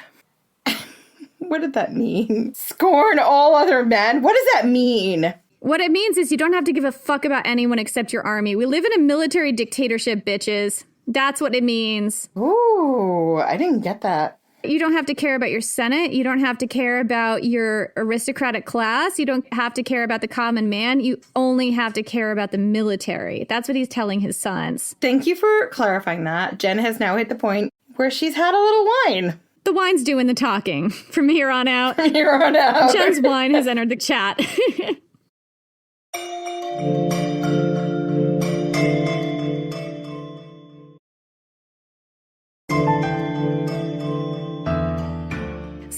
Then, Septimius Severus's two sons, Geta and Caracalla, collectively known as the Walking Shit Show, took over. And like I said, this was an absolute fucking shit show. Caracalla assassinated Geta and then got himself assassinated by his own Praetorian Guard. And we tell that story in more detail in Child Emperor's Sharks in the Womb. So the next two emperors, Elagabalus and then Alexander Severus, were both murdered by their own troops. And we talk about them both in our Child Emperors series as well. So go listen to that if you're into it. So after Alexander Severus's death in 235 AD, Rome was plunged into a 49-year period of instability called the Crisis of the 3rd Century, from which it never really recovered. During this time, the empire was racked by violent civil war, roving bands of marauders wreaking havoc on communities, climate change causing crop and water shortages, economic collapse, and profound political dysfunction. So we're well into the mid to late 200s AD now, and there is almost no documentation about what life was like on Rome's most isolated northern frontier, that would be Hadrian's Wall, but here's what the archaeological evidence has to tell us. Not long after the Septimius Severus years, the early 200s AD, a large number of the wall's smaller turrets, primarily in the central section, were closed up and their gates blocked off. Later, they were demolished and not rebuilt. In the years afterward, the northern gateways of the many-mile castles were also walled up, with only a small doorway built into the larger blocked-off gate, and any causeways across the ditch were also removed or blocked off. And this indicates that while smaller groups still needed access to the north side of the wall, probably for maintenance, there were no longer large groups of men and horses going north to perform military operations. If the wall had been functioning as a base from which to control the highlands, it stopped being used that way. If trade traffic was being controlled through the wall, that had probably slowed to a trickle too, if it didn't stop altogether. In the early years of Hadrian's Wall, the soldiers received regular pay, and even the rank and file lived fairly comfortably by the standards of the time. During the crisis of the 3rd century, however, the value of Roman currency tanked, so soldiers had much less to spend than before. The thriving Vikis, the merchant communities that clustered around each fort since its inception, shrank and eventually vanished, probably as early as 280 AD. The soldiers just didn't have the money to support them anymore, and luxury goods, not to mention everyday necessities, became much more difficult to procure. People owned less. There's a dramatic drop in the number of artifacts found in the forts during this time. Even items such as amphorae of olive oil, which would have been a very basic imported staple, disappeared from the archaeological record. In the past, the legions on the wall were likely to be volunteers. However, during and after the crisis of the 3rd century, this changed. Sometime around the late 200s, Emperor Diocletian implemented a policy where once a year, Roman citizens were conscripted into the army to serve a 25-year term. This would have been very different from the conscriptions of the late Republic, where people were conscripted for short-term service. And if your father happened to be a soldier, you had to serve in the army. It was mandatory. People got so desperate to avoid military service that they would sometimes cut off their thumbs so they couldn't hold a sword. The state countered by accepting 2 men without thumbs to serve in the place of 1 man with uninjured hands. And that is what we wrote about in our cold open. Yeah, we found this so horrifying that people had to make that choice. Yeah, and we were thinking about, what would one individual's choice look like? And that's what we came up with. We're dark. In order to make sure his greatly expanded army stayed well fed, Diocletian also levied a food tax on all provinces based on how much cultivated land was in each province. He conducted a very thorough empire-wide census for this purpose. But the provinces had been heavily depopulated during the crisis of the 3rd century, with all the plague and the marauding and the violence and the war and all of that. And the litter carrying. And the litter carrying and the climate change and the genocide. No wonder it's been depopulated. So Diocletian also decreed that no farmers were ever allowed to leave the land in which they'd been registered by his census. You could never leave. You could not move. Actually would make a guy who cut off his thumbs, he would be stuck there. This had the effect of chaining tenant farmers and all of their descendants to the landlord estates on which they farmed. And this was the beginning of serfdom as a system. This right here. Which is fascinating. It started right there in ancient Rome. Ancient Rome has a history of just taking its dysfunction and blowing it outward down through the millennia to the present day. Fucking ancient Rome. So at the beginning, there was a clear line between the soldiers and local Celtic tribes.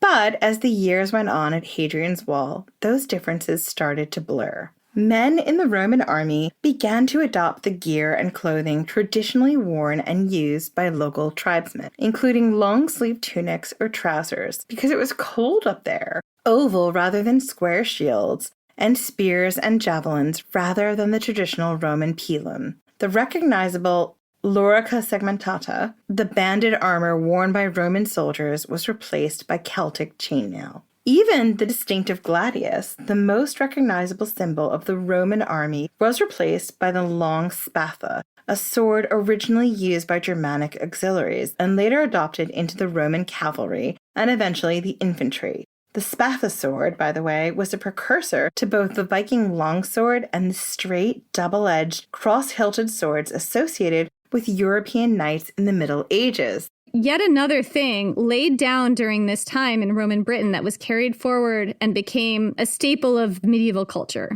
Wow, it is so fascinating. So by the 300s AD, there's clear evidence of a civilian presence inside the forts themselves along Hadrian's Wall, including the remains of civilian markets. The small number of civilians left in these communities when the Vikis dried up had moved inside the forts, probably for protection. Still, even as the standard of living dropped for the lower-ranking soldiers, officers still clung to what luxuries and signs of status they could. At South Shields Fort, a new house was built for the commander in the early 300s. It had all the trappings of an expensive Roman villa built around a gracious open courtyard, ideal for balmy Mediterranean summers, but much less practical for northern English winters. Yeah, not ideal. Suboptimal. There are also clear signs that the army's legendary engineering skills were starting to degrade. At forts all along the wall, we see buildings and supporting walls collapsing and being repaired with basic earth and timber rather than stone, using inferior techniques. Roman forts were generally all built based on a standard plan, with regulation buildings constructed in the same way and placed along a neatly laid out grid. But as those neatly regimented buildings gradually collapsed, they were replaced in a haphazard fashion that departed from Roman plans. Granaries, in particular, were allowed to collapse, not repaired, and sometimes replaced with different types of buildings entirely, a sign that there were far fewer people living here now, and they needed less space to store food. Over time, those with the expertise to keep the elaborate Roman baths in good repair died out, and the legendary Roman baths fell into disrepair. What we get here is a picture of genteel decay and a long slide into poverty rather than major upheaval. It's a false picture. And this isn't 100% corroborated by historians. This is our theory, but oh man, are we going to tell you all about our theory. People living in the 200s AD might have thought things could not possibly get worse after the crisis of the 3rd century. Oh, wait for the 300s, kids. It got worse. In fact, we might go out on a limb here and nominate the 300s AD as the worst century ever in Roman Britain, including on Hadrian's Wall. That might be an extreme comment, but in 2 weeks, we're going to tell you all about that and let you judge for yourselves. So that's it for this week. We'll be back in 2 weeks to explain to you why the 300s might have been the worst possible time to be living in Roman Britain. Maybe. In the meantime, you can follow us on social at Ancient Hist Fan on Twitter or Ancient History Fangirl on Facebook and Instagram. And check out our Patreon at Patreon/Ancient History Fangirl. We've got ad-free episodes, and extra bonus content like the story of Cartimandua, the Anti-Boudica, fun conversations between us and other podcasters, mostly Liv from Let's Talk About Miss Baby, but also other podcasters, and all kinds of great stuff. You should check it out. And we have some Patreon members to thank this week. Daryl Hoppersberger. And Meaty Thwack. What a great name. It's the best name ever. Meaty Thwack. I'm dying.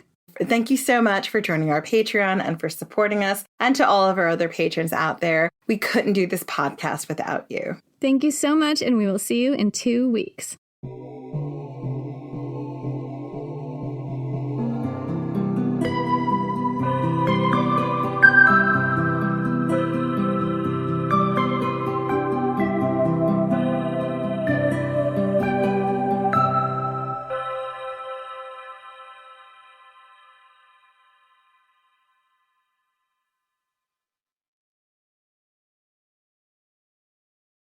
Are you dreaming of the perfect prom, but there's just one thing holding you back?